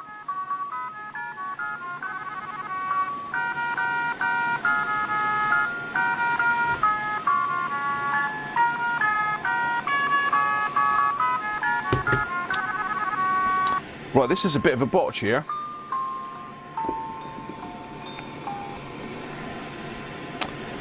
I don't know if you can see that or not. This one down here. I don't know if this is a factory botch or an aftermarket botch, but they seem to have like wrapped the junction of these two resistors to the capacitor there. That's going to be a sod to get off, that is.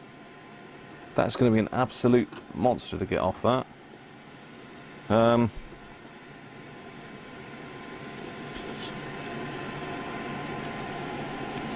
See if we can cut that one off. Let's cut that one off.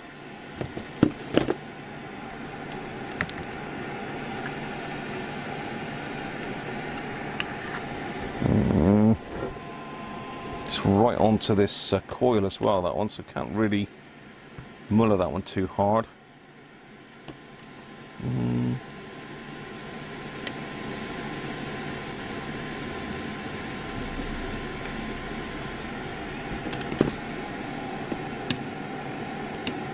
Let's get the light in here a minute.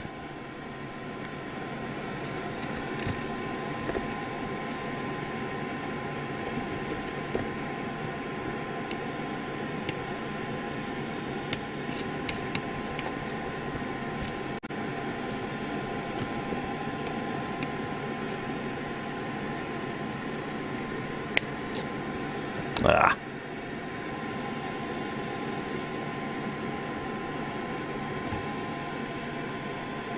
Be careful of that coil.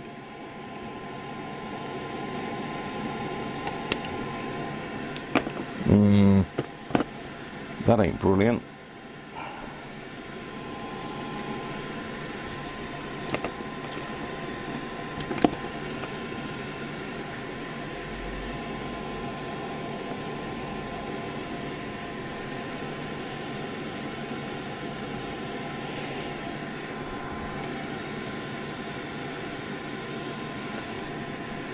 God, this is getting a bit of a knitting job, isn't it? I think I need to get that electrolytic out of the way.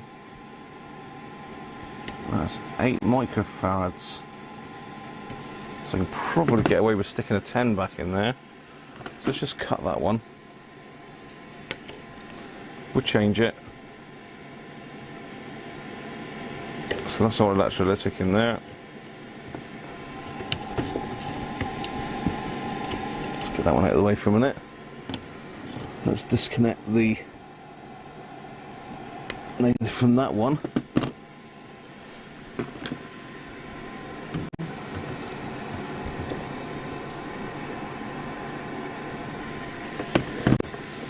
Right, that's a bit more working room. So let's pop a little hook on the end of that one.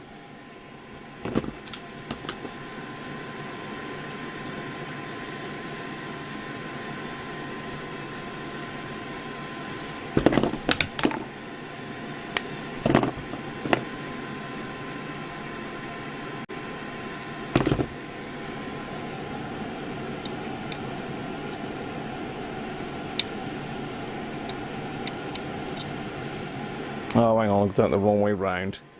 Ugh. Wrong way round. Where's the goat gone?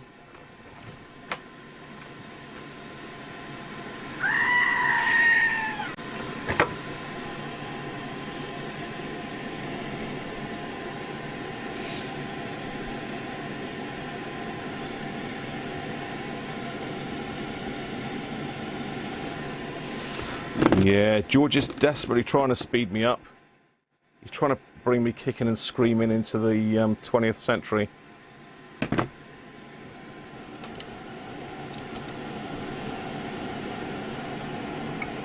Yeah, so the reason that we had the goat there was because I just spent time working out which was the foil end on these, and lo and behold, I connected it the wrong way round. Well, not the wrong way, but you know what I mean.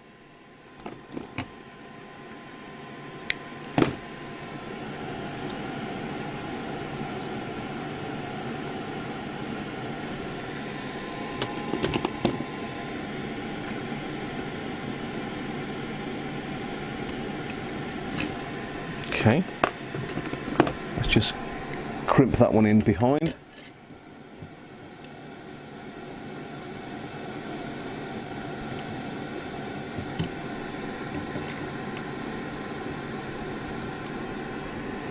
Twist it around. There we go. That's a fairly good connection. I'm going to make that. No, shall I? No, I won't, because I've also got to put the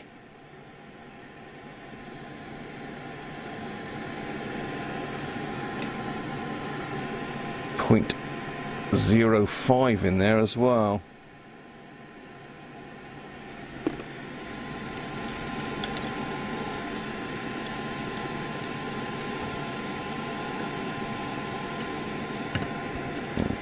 So if you put a little hook of it there.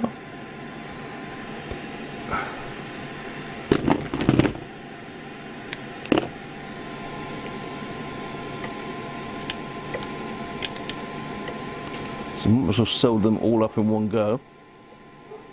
Oh, dogs are kicking off now.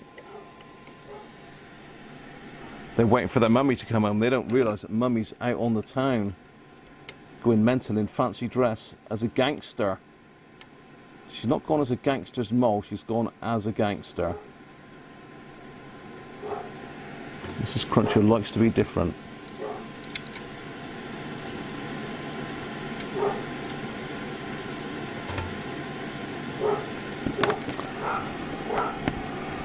I'm going to have to go and see what's going on down there, because there shouldn't be anybody lurking in our back garden at this time of night.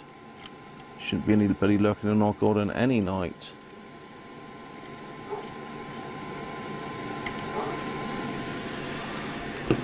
So they're going to get a telling off, or someone's going to get a kick out their back body. Right, just let me see what's going on down here a minute.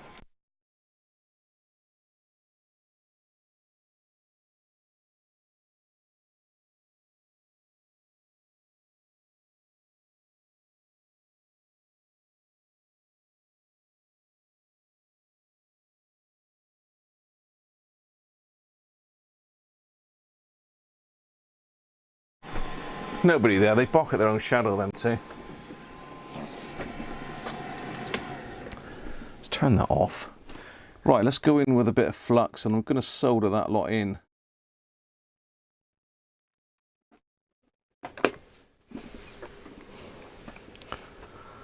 Uh, 3 AM. Yeah, it could be messy, George, when she gets back, mate. I'll tell you. Yeah, she's gone dressed as a gangster. Really good outfit, to be fair.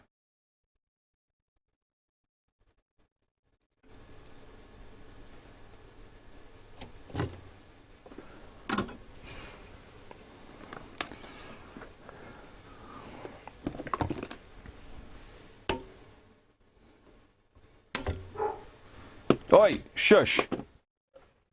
Right.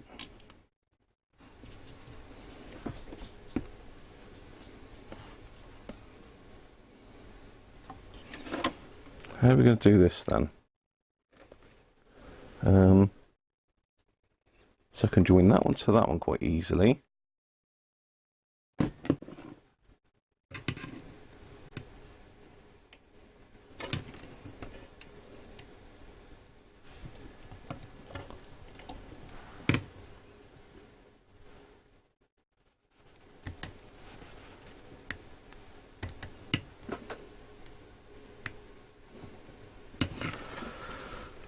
He says.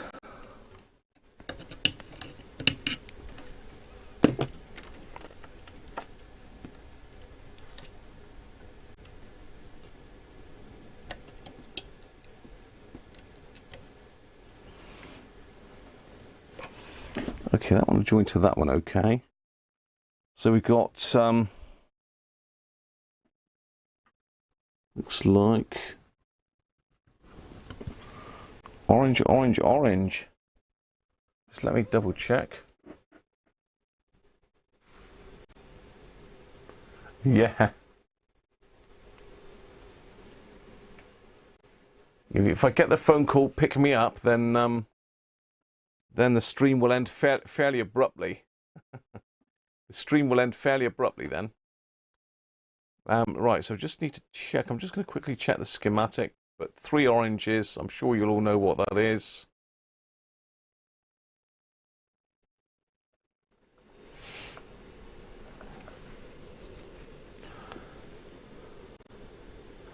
Looks like R4.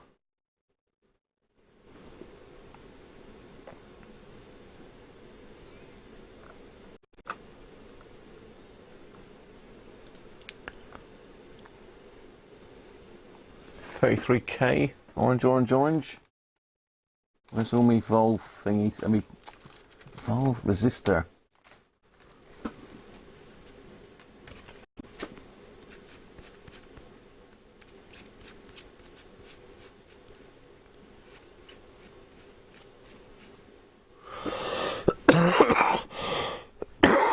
Yeah, 33K. Orange, orange, orange. This is Doug's. Thank you very much. Take a coal skull. I'll tell you what, last time she'd done that, George, it was not pleasant for me. Yes. One of her work dues previously, we had a car full of sick, which was really nice. So I was out about 3 o'clock in the morning cleaning the car up of sick. So she's never lived that one down, to be fair, but you know, it's got to be done, isn't it? Right, which is me big ones. 240 ohm. Well, this is the bigger, larger size ones, I think. I got 33K in there. Yes. We got a new old stock 33K. We better check that one first.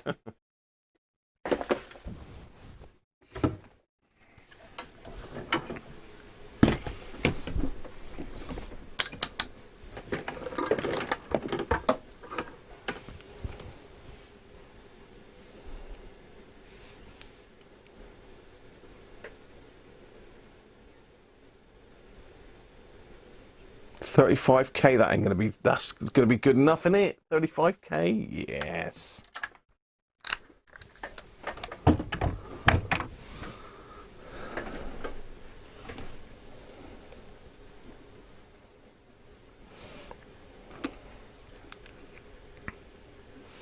So what we'll do is we'll do a little thingy in that end.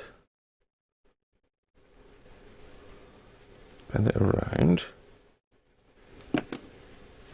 These are old stock, these resistors.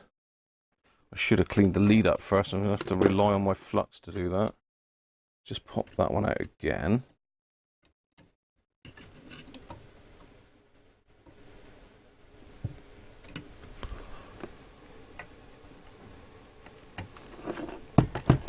So join those two together.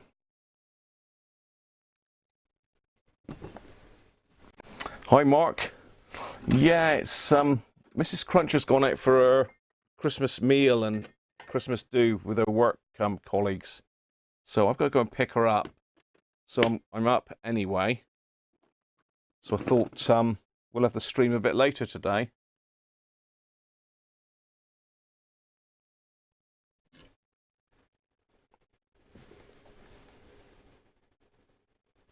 Okay, that's those well and truly attached. So now I want to just hook that one in there, if I can. There we go.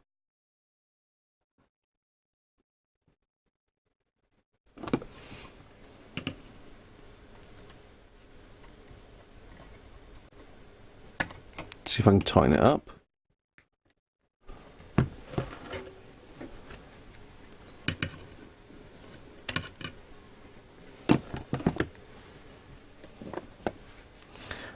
To be honest, that looks neater than what was in there originally. Not that I'm, you know, blowing my own trumpet or nothing.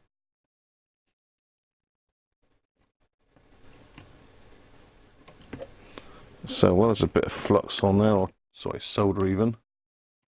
Let's move that up with the other one. Make it as one. There we are. Let's pull that bit of solder that I've just blobbed on the bottom out before it rolls off and goes into something else. So that one's got to go down there. Let's snip that one off.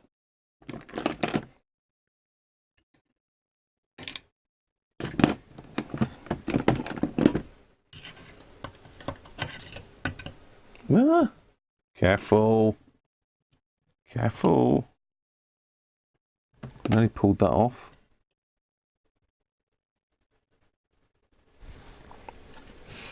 Okay.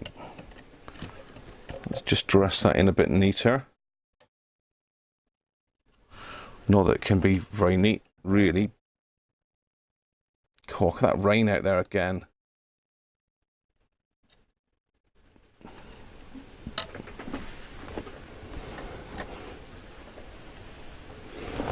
Excuse me if my head's in the way. Just a little steel. Let's just give that a little bit of a shine up.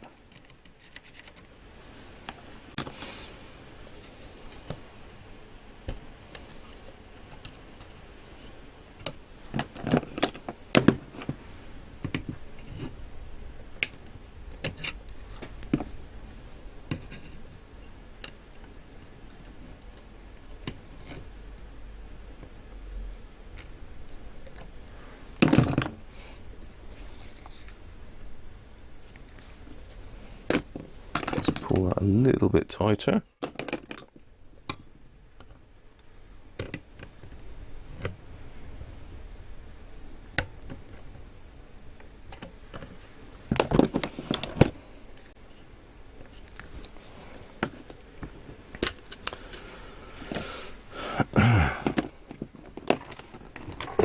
It's a Christmas radio. Yeah, because we want it Christmassy.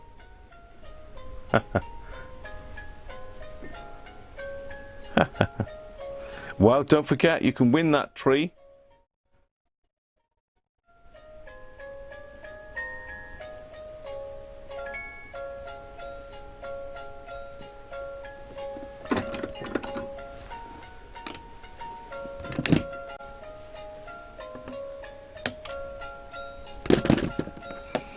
You can win the kit to build that tree, or the actual tree itself if you want.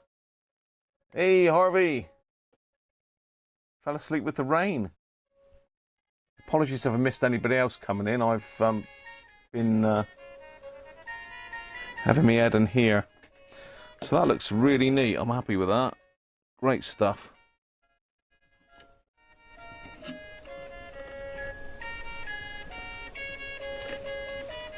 Right, this one has got to come up to, down to even there.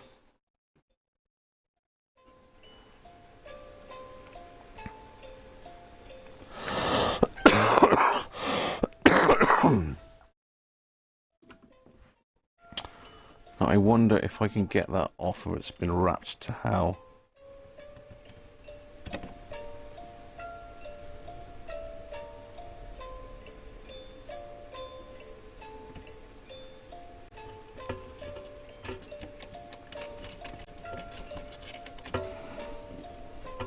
No, it's been hooked in.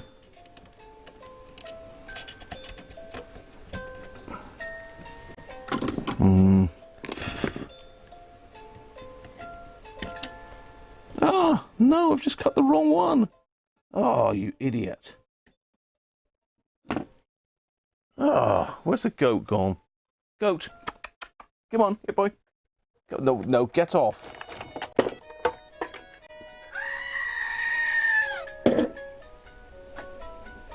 Just cut the wrong wire. Oh dear.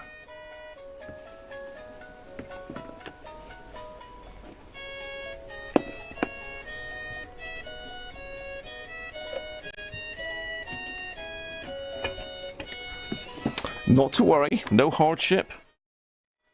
I'll just solder it back on. Lucky I cut it right close to the connector, really, wasn't it?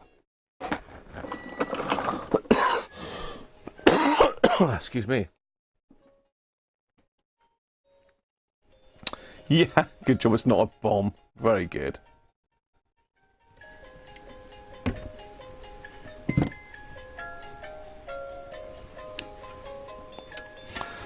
So that one needs to go back in. Let's get this one tagged in first. So we're going to need a bit of heat shrink on that again.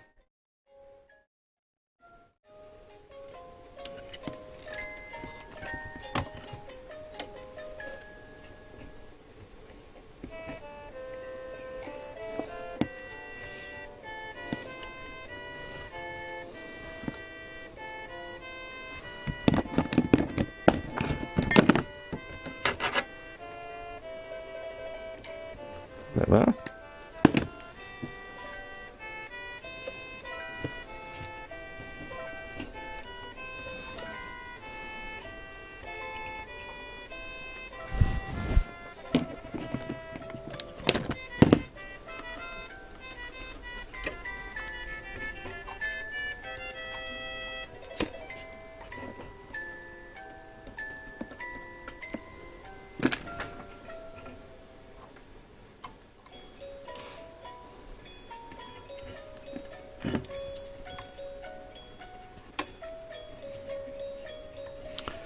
I really don't know what I've deserved for you lot to get me working on this valve gear, I'll tell you that. I don't mind doing it, I quite enjoy it, but I know you people like the stuff, so always eager to please the audience. So you've got to get out your comfort zone, haven't you?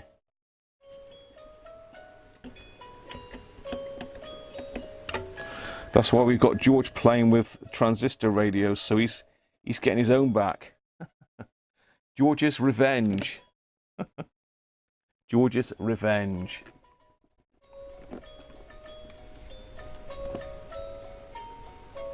I just bought him in quantities of 10.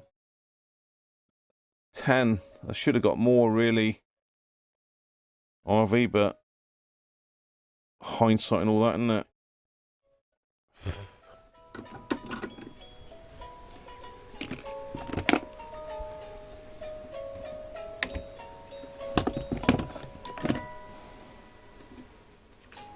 Incidentally, I didn't get some of the caps that I ordered, so I have put in a request for a refund on that because they don't, for some reason, they don't resend them. But allegedly, they sent them on the same day as I got the other caps. So obviously they didn't, because I'd have a mirror if they did. Right. Let's put a blob of flux on that, and we'll just drop this new wire in. I'll tin the end of it actually first. Hopefully you will see what I'm doing. I'm not looking at the screen either here. I'm really slacking today, aren't I? Yeah, you can see. You don't need me there, really, do you?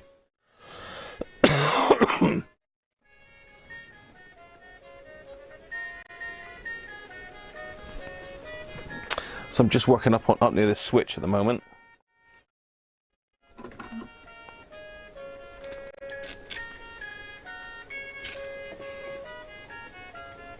Just going to tin that wire there.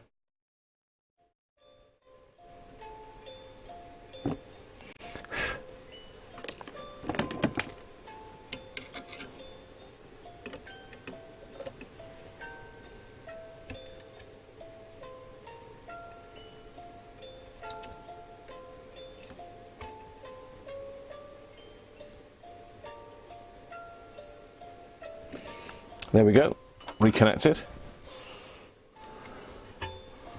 My little mistake, which I'm sure you all picked up on. Right, so that's 4 done, 1 to go.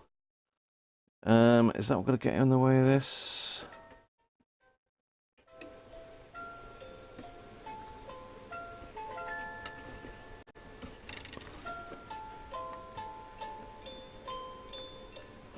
Okay. Let's snip this one out then.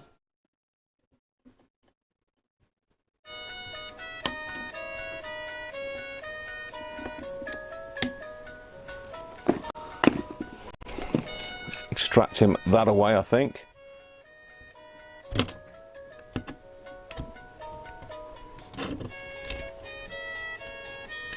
Ugh. Monster. Monster.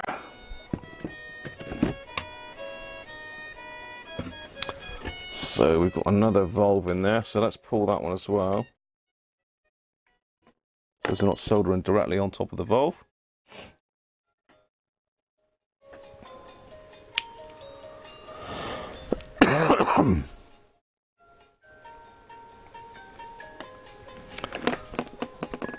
So, where's my last capacitor? Capacitor. Where is it? Or did I only pull 3 out? Did I only pull 3?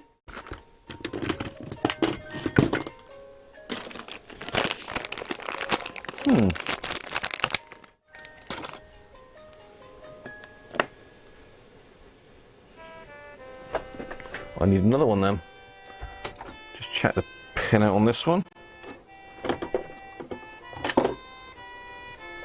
If I can find my scope probe.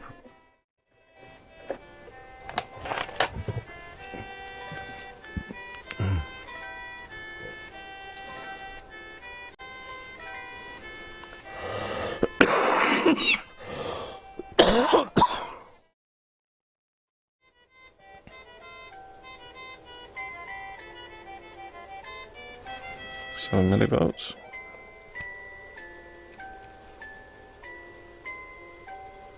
$12 millivolts.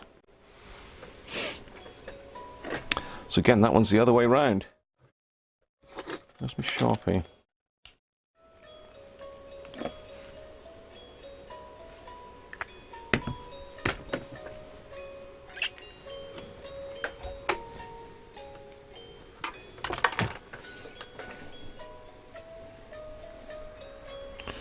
So that's the earthy end now. It's got a hook in under there.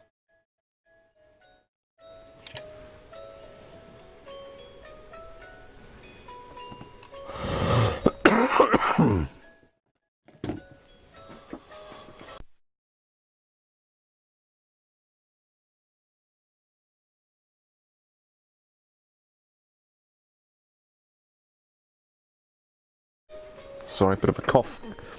Bit of a cough situation there.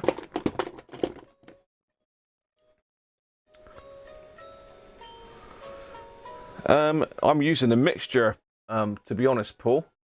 Some of it's the Wharton stuff and some of it's the gel stuff from China. So this is Amtech, which is nearly finished actually, got very little left in that.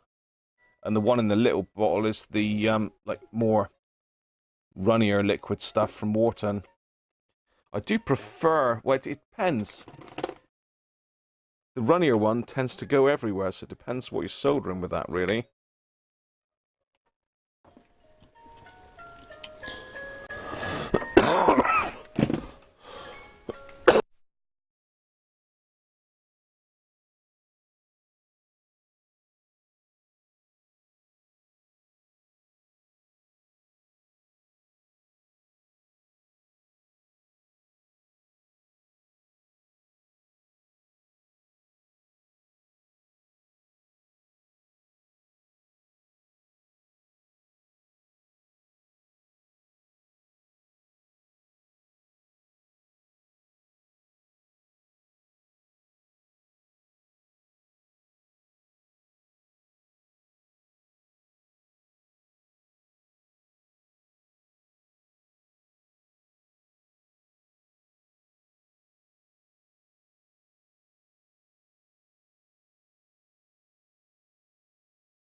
All right, Paul. Yeah, got you.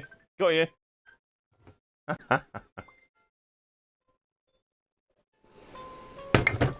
I'm turning it off because I'm coughing, and of course I'm forgetting to put it back on again. Well, not forgetting, I'm pushing the button. The mute button isn't the best on this mic. But cheers for the heads up again, Paul.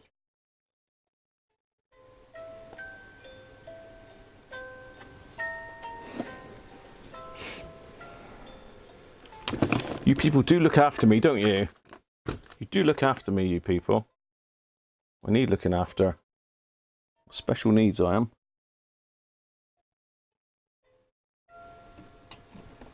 Right. Nice bit of fresh solder on that one. So let's stick a little bit of heat shrink on it. I need to get some more of this stuff as well, something I'm running out of. I've literally got that much heat shrink left, and then I'm done.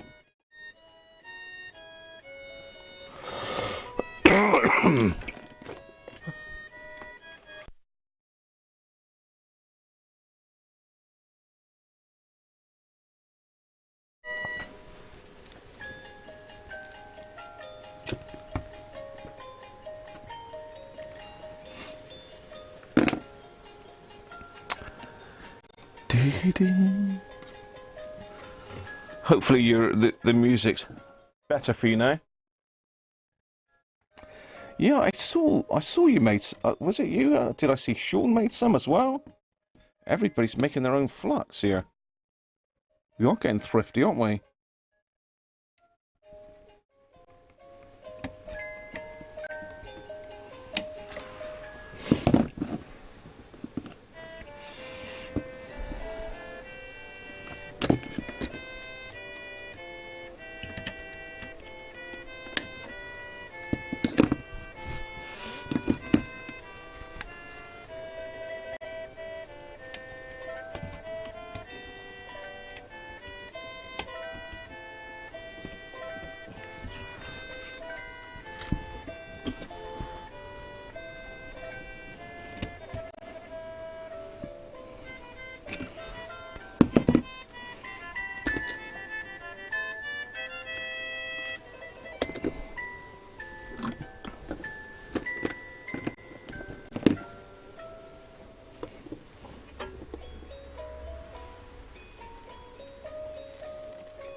Good.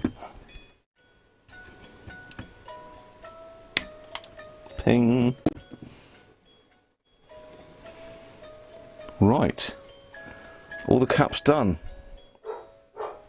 God, dogs are kicking off again.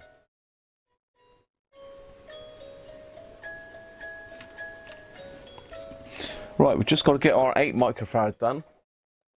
It's going to need to be an axial because it's got a long way to go. So what's the closest we got to 8? We got 10.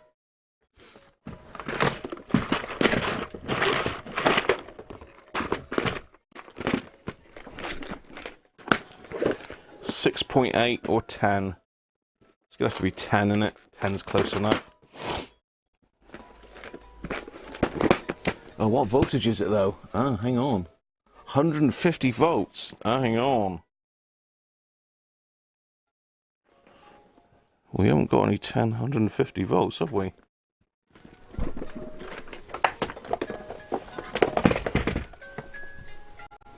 Ooh. I might have to test that one and stick it back in.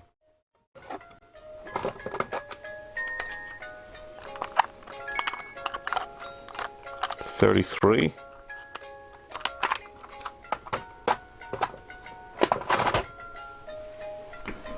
Ah, 10 400 volts.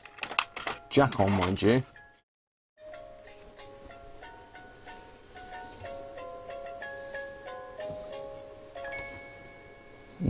Jack on. What do we think about jack on? Not good. But it's a 400 volt, 105 degree rated cap. Some quick look what I've got from RS.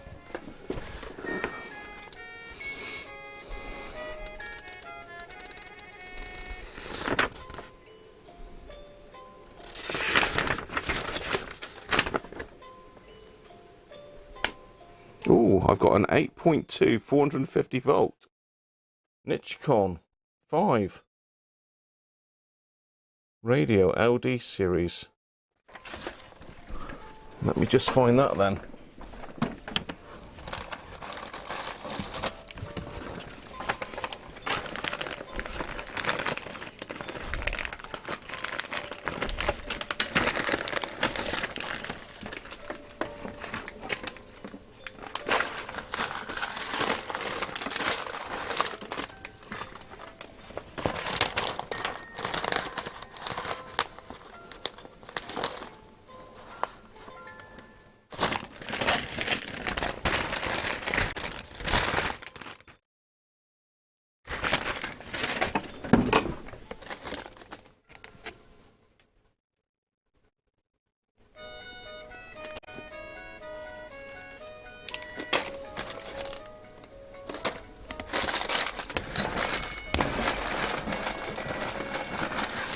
The trouble with RS is they chuck them all in these paper bags. Oh, Christ. They chuck them all in these paper bags, look.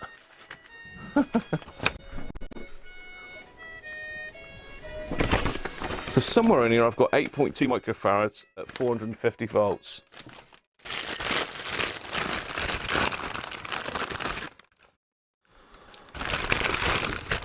I know 10's good enough, but it's a horrible cap, George.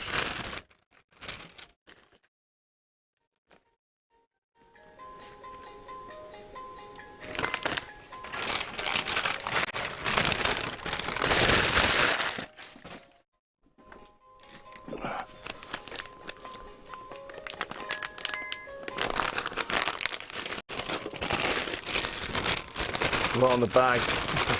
Now I'm chucking the bags. And there's more than one cap in the bags, Paul. There we go. Got it. That's not bad. 2 bags in and he spotted it already.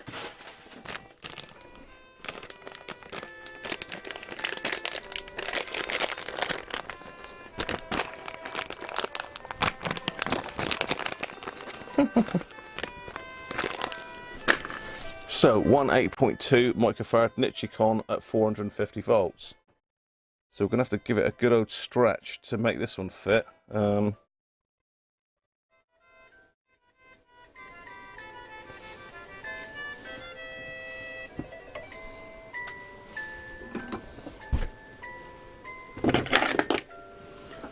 put it in a bit closer again so you can see what I'm up to.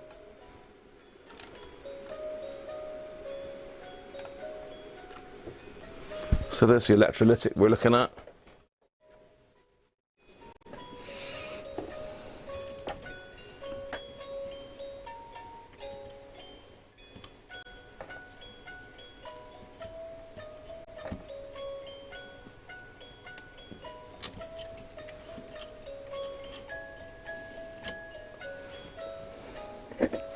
Just trying to unravel it from the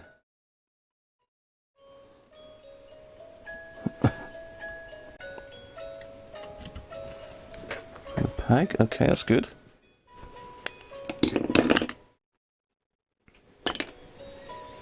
Let's get a bit of the last bit of our heat shrink. I must get some more of this. Got to get some more heat shrink, Graham.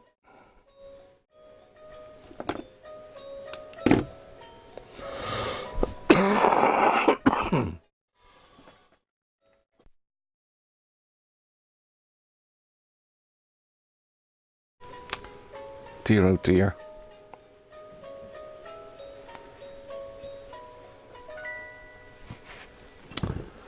Right, let's see if we can poke this one through. Poke him through. Not poke him on, poke him through.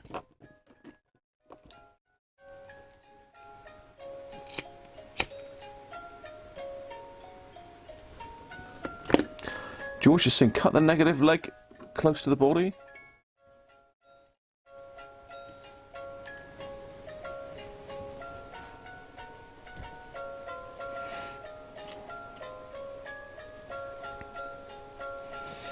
So my idea is to sort of mount it around like that.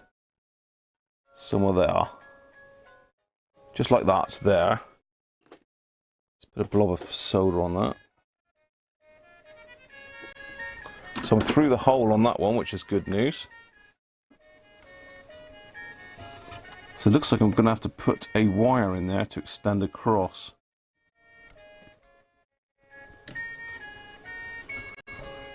Because that ain't going to fit. So we want a decent bit of wire. Let's go with black.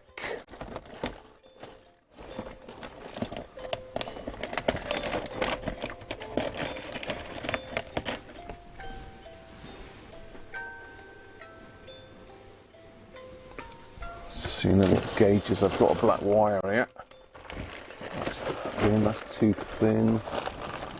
All that stuff in packets here.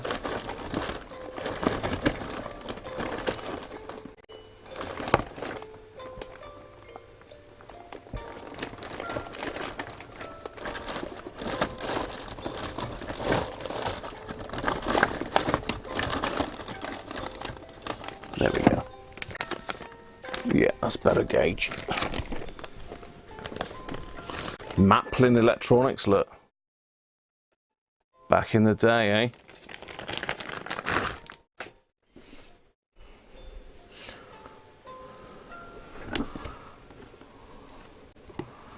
So what we'll do is we'll put a little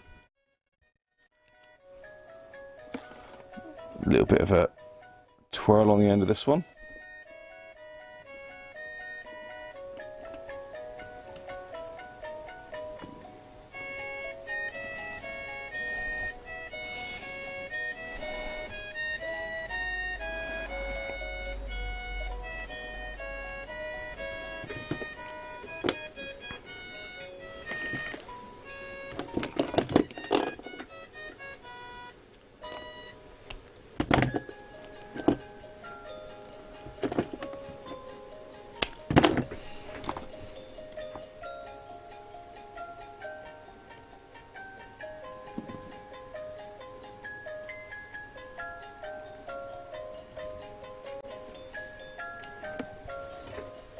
That wasn't a very good twirl, that one, was it, really?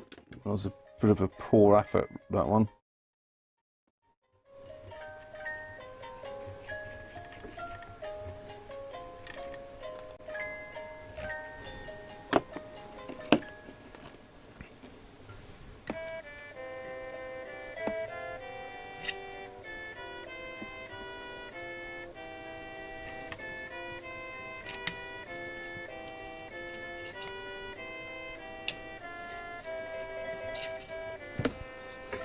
Right, let's join that quick before it decides it's going to jump apart.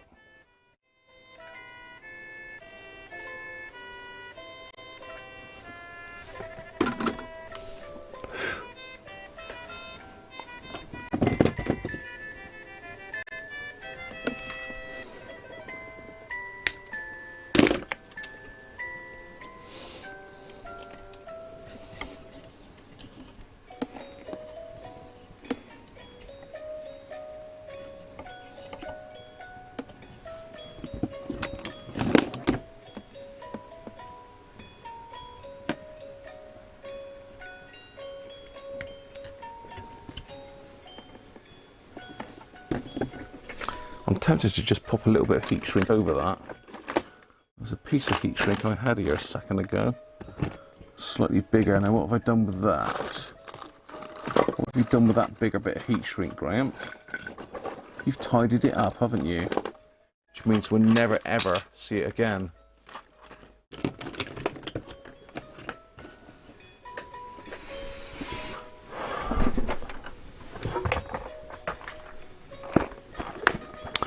Not that there should be anything on the negative side anyway, but, you know.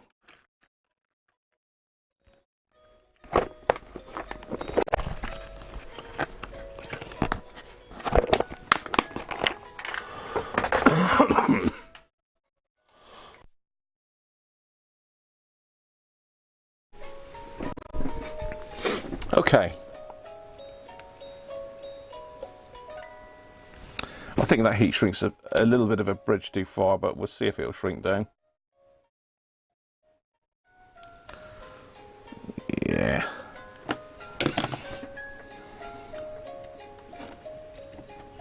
Let's tuck him out of the way somewhere, shall we?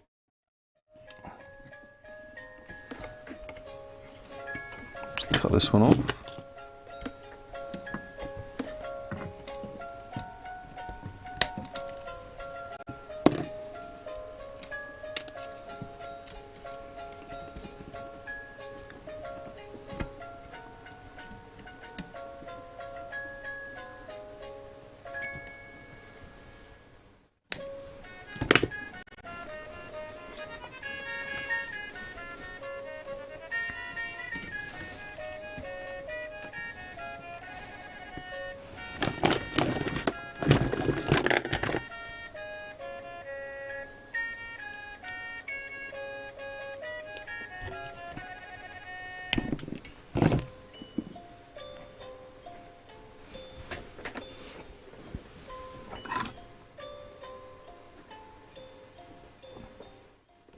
Still on the Everready, Greg? We're not going anywhere.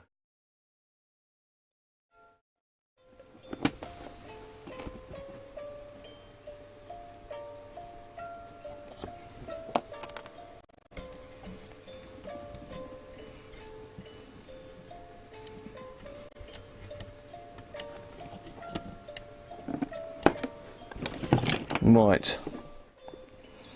Literally, this is the last cap, so you've joined us at a good time, Greg.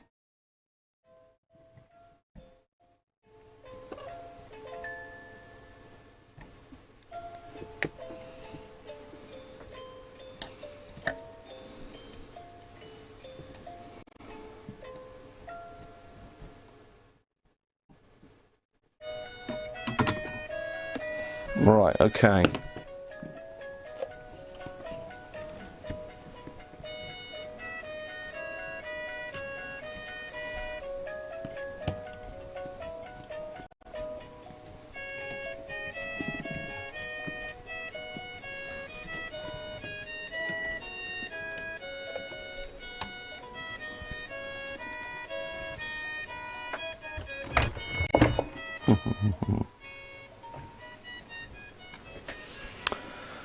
Right.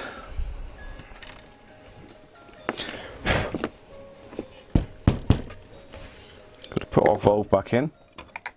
Valve. DK96.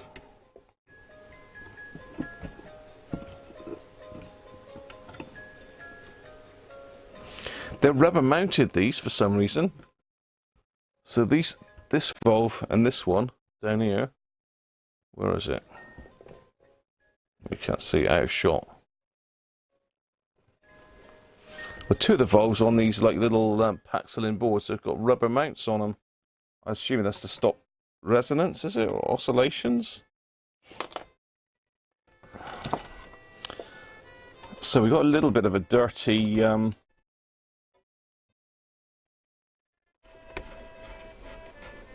dial plate. Let's give that a brush off while we're in here. Very gently. So we do not want to scratch this.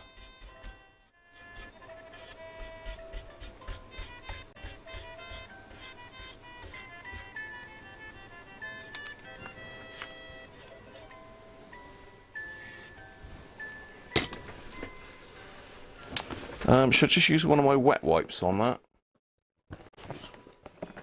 It's not microphonics, okay. Okay, check the lit wire coming from the core. It's directly under the last cap you replaced. Looks like it was touching the chassis. Good call, good call, Theo. I will have a look at that in a sec. Just going to give this a bit of a wipe over a minute.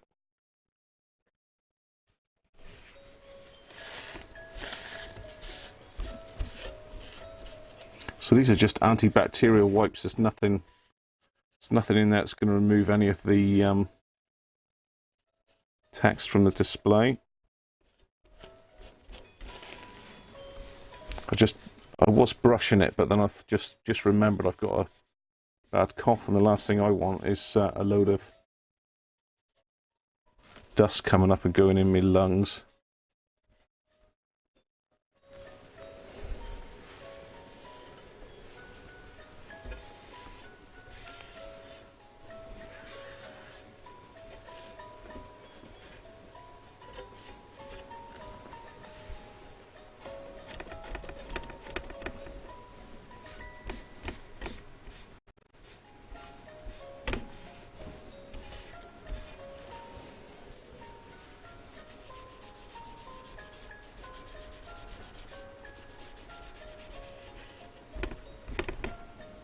It's better.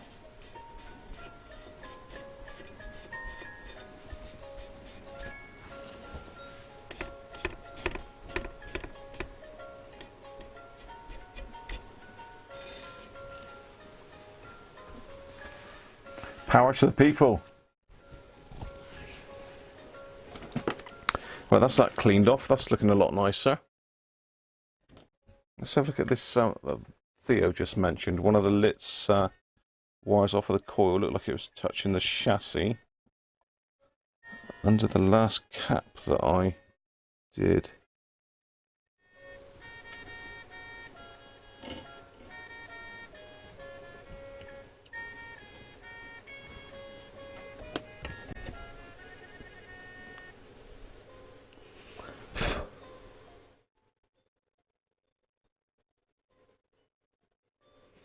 No, I think we're good, Theo.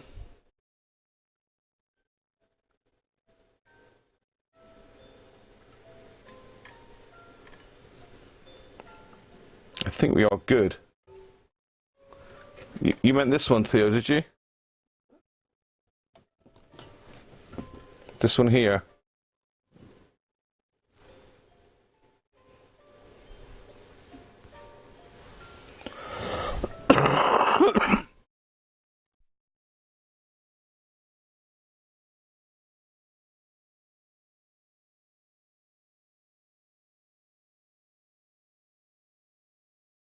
Sorry about that. Another bit of a coughing session. Yeah, it is a bit loose, that one, Theo. I caught that with the component when I was dragging it through just now.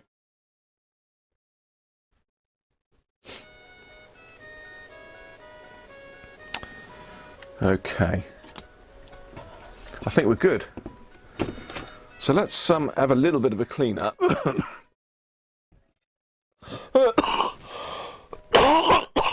Excuse me. Didn't have time for the microphone that time. So a bit of a clean up.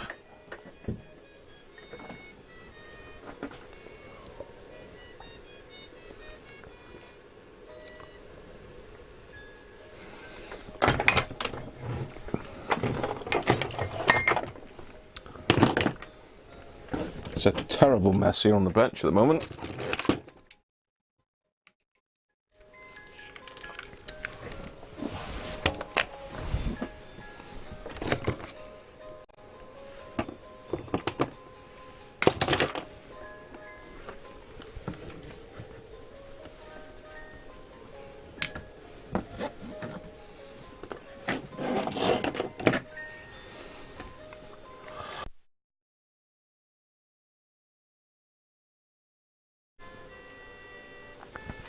Yeah, I think I do, Theo. Just seems to be in the night time that I start coughing really bad. In the daytime, it's not too bad.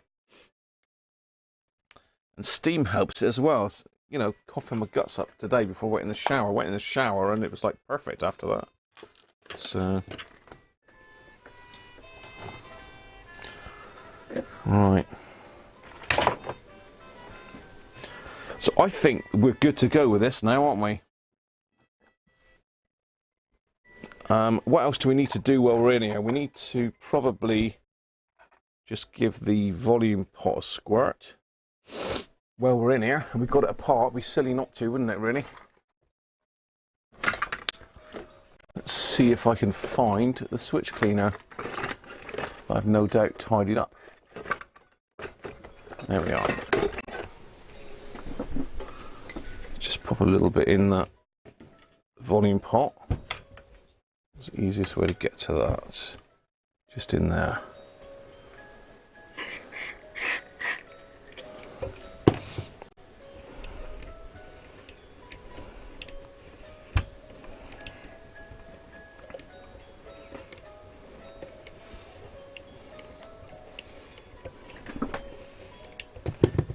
A little bit in the switch contacts. Looking mad in it. Just a little bit.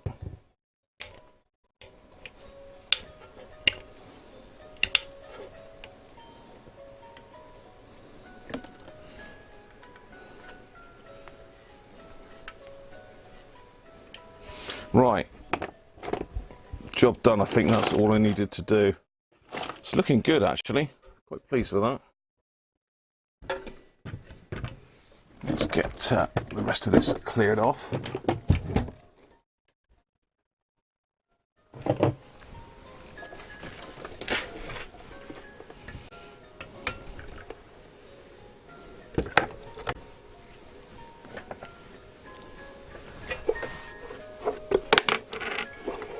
What's that? Spacer off or something just fell off there. And another one. What was that off of?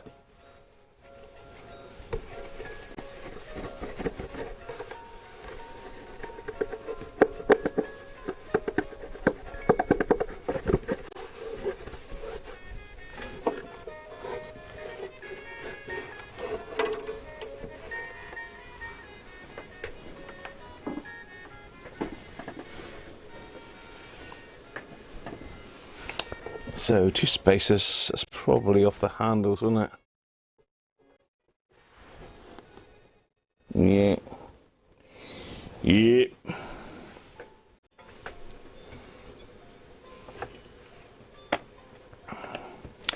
Right, let's just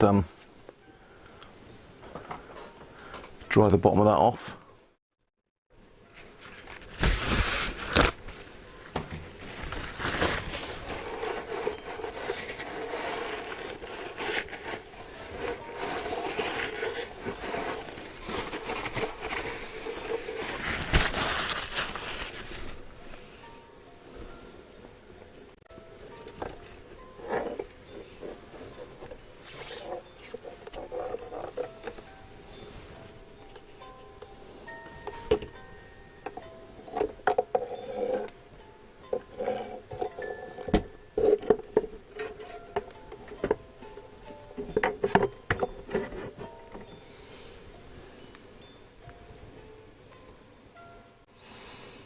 Well, those spacers are going to be a pain in the neck to put back on now, aren't they? Oh dear, oh dear. Right, let's zoom you out a bit so you can see watch my pain. So just trying to put it back together now.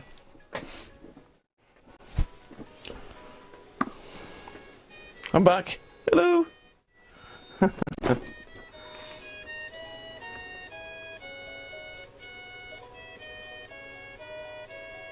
Happy birthday, George.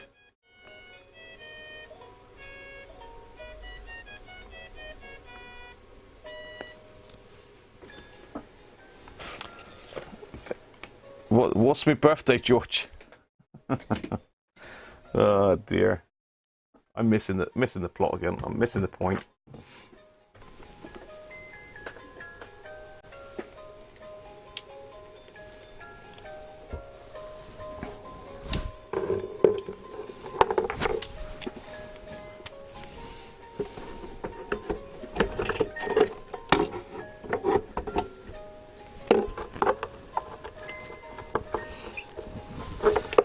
So it's going to be easier to push those through and put the spacers on. You said you had a shower. Yeah, birthdays and Christmases. Good one, George. I'm a bit slow on the uptake, aren't I, George? Really, very slow on the uptake.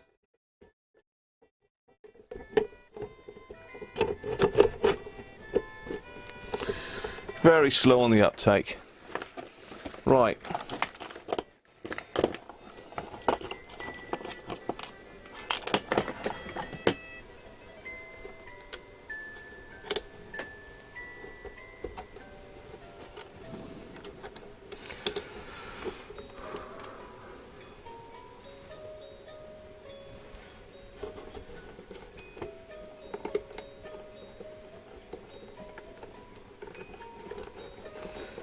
Yeah, I've got the diabetes, to be honest.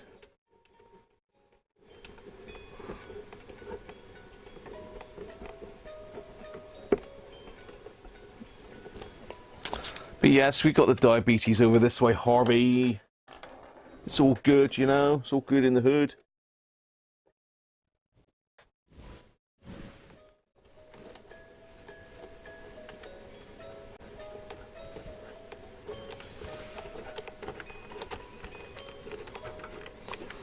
Will she be bringing me back a doggy bag? I don't expect she'll be able to do anything, Theo, let alone bring back a doggy bag.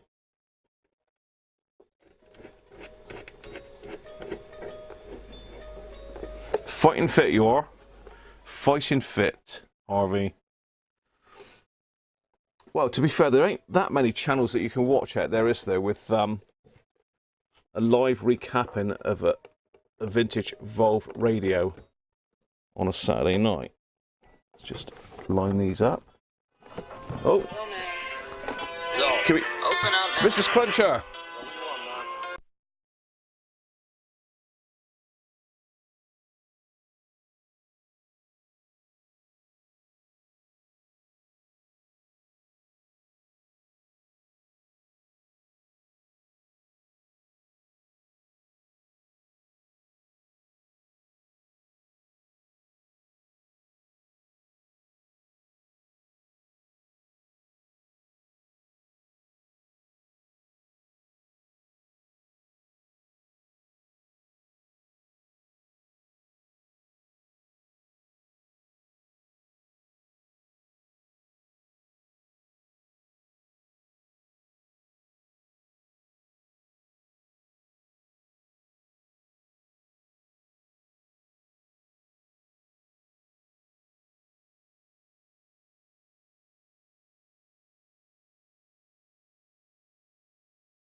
Mrs. Cruncher is ready for collection, people, so I'm going to have to wrap up very, very soon. But let's get it and power the thing up.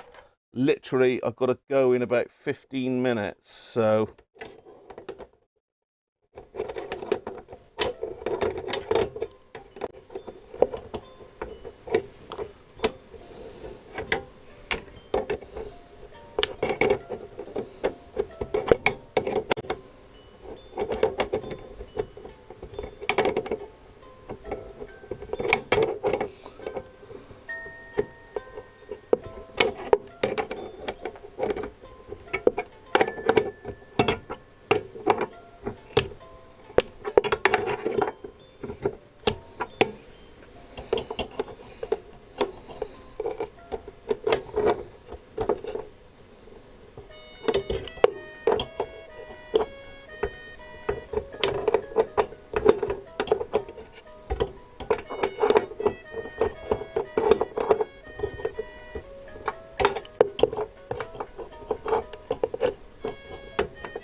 Right, done.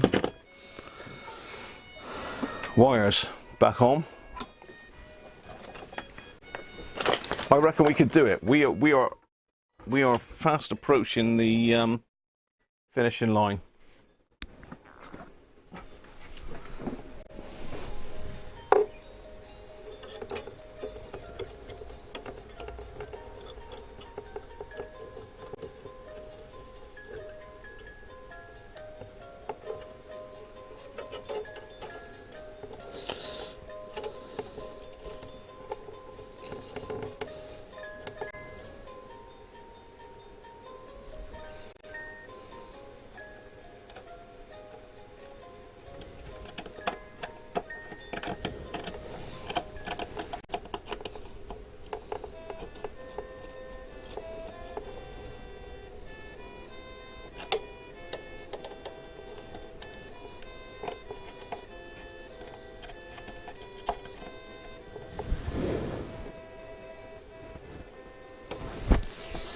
Speaker wires aerial at wires on.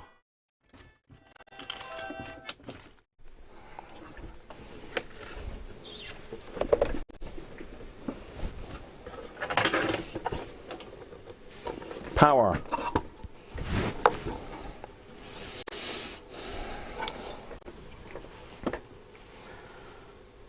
LT, positive yellow. Pardon me.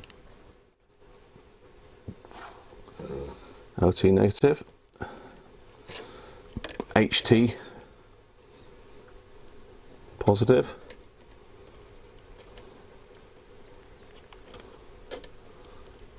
HT negative.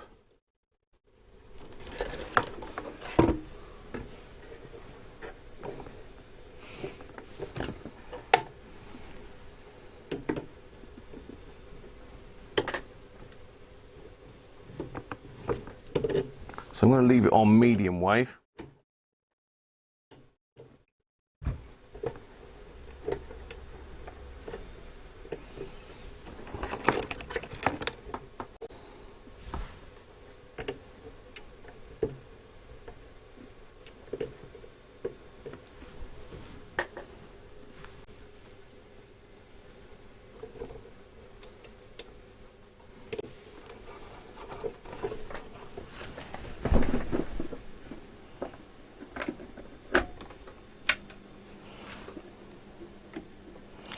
Right, let's bring it up.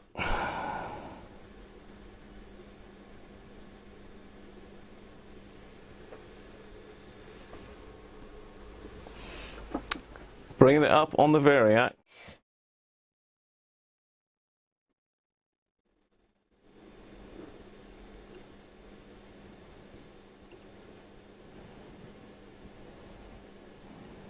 Let's let it sit at 180 volts a minute.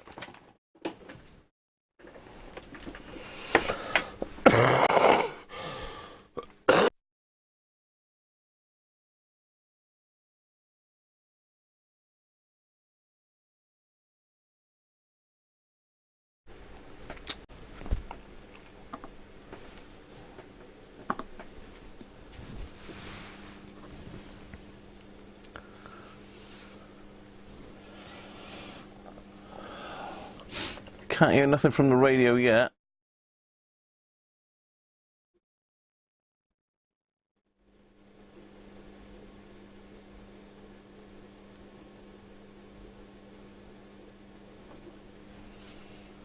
Starting to draw current. 30-40 milliamps. Oh, I can hear something.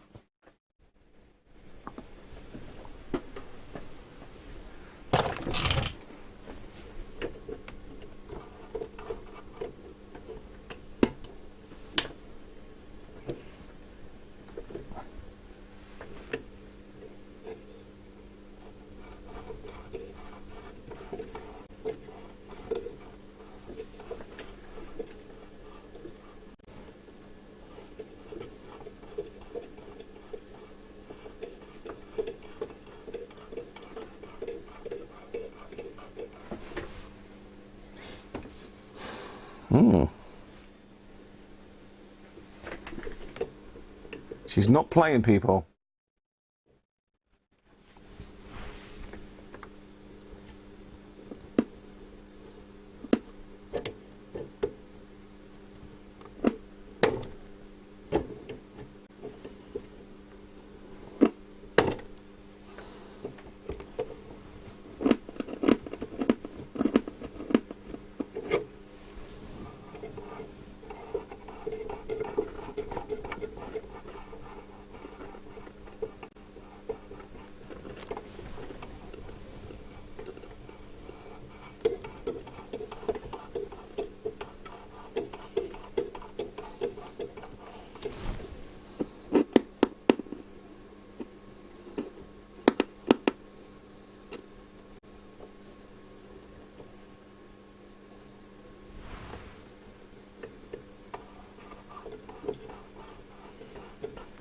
She's not doing anything. She's not doing anything.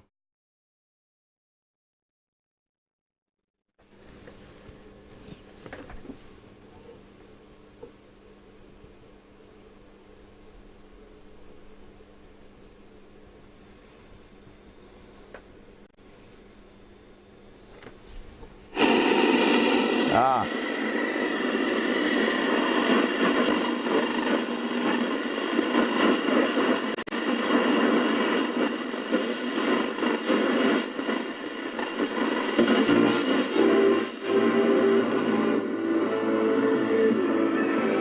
She's working.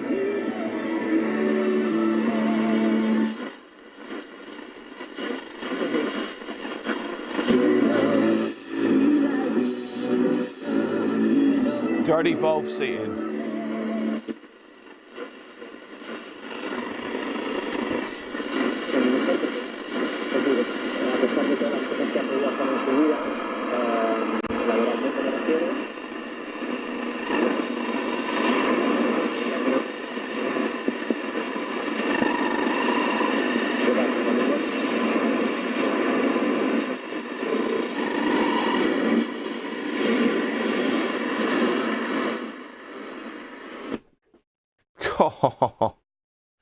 It works.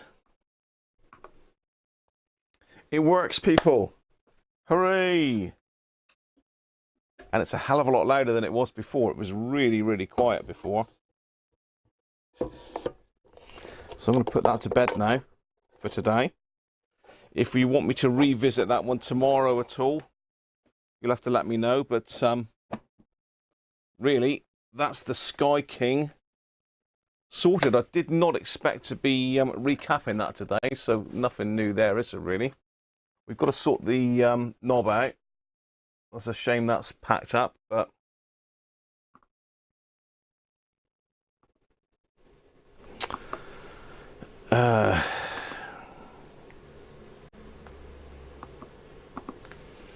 yeah, shame that that knob broke, but can't be arguing with that.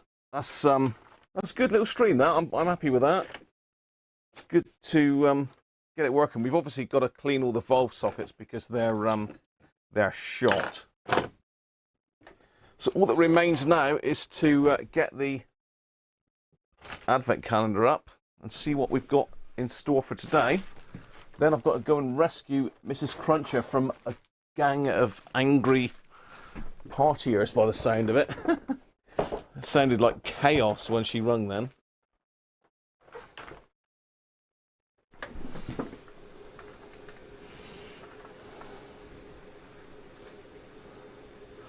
Right.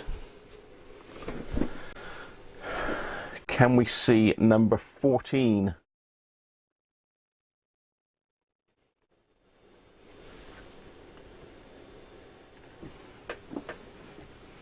Anybody see number 14?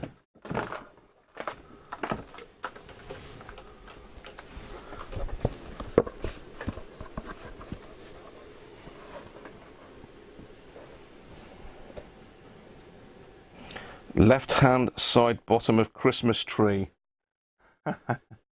Where's the Christmas tree? Ah, here we go. Yeah, Theo got it again.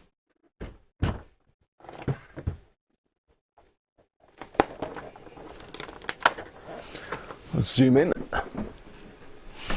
to number 14.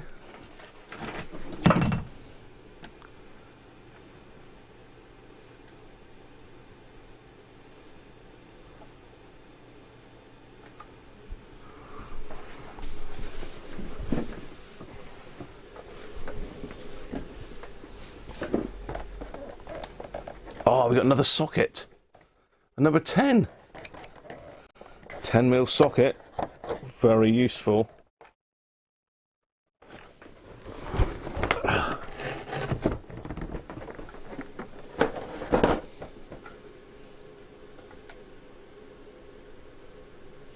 Where am I? 3 and 4.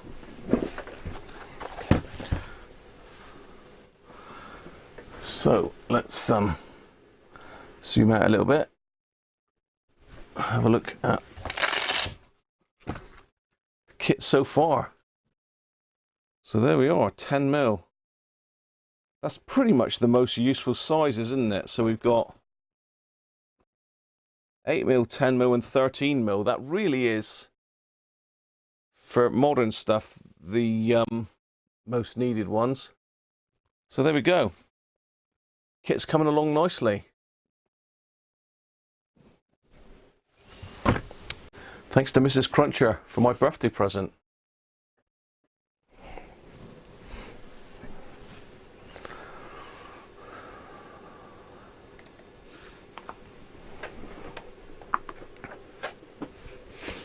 Right, people, I'm going to say bye for now. Hope you've enjoyed that tonight. Sorry it's a bit of a quick ending. I've gone on an hour longer than expected. So 3 hours for a 2-hour stream, a 1-hour stream supposedly. But yeah, cheers. Thank you, everybody. So I will catch you tomorrow for our normal Sunday live, which we were going to relook at the Sony World Band radio that we've got. So I think that's the plan for tomorrow. Anyway, everybody, thanks a lot. Cheers for now. Don't forget, like, subscribe. Trying to get to 2,000 before Christmas. I think we're 1970 something at the moment. So got to be done. Catch you all later. If I can sort out the all the buttons. Bye for now, everybody. See you tomorrow.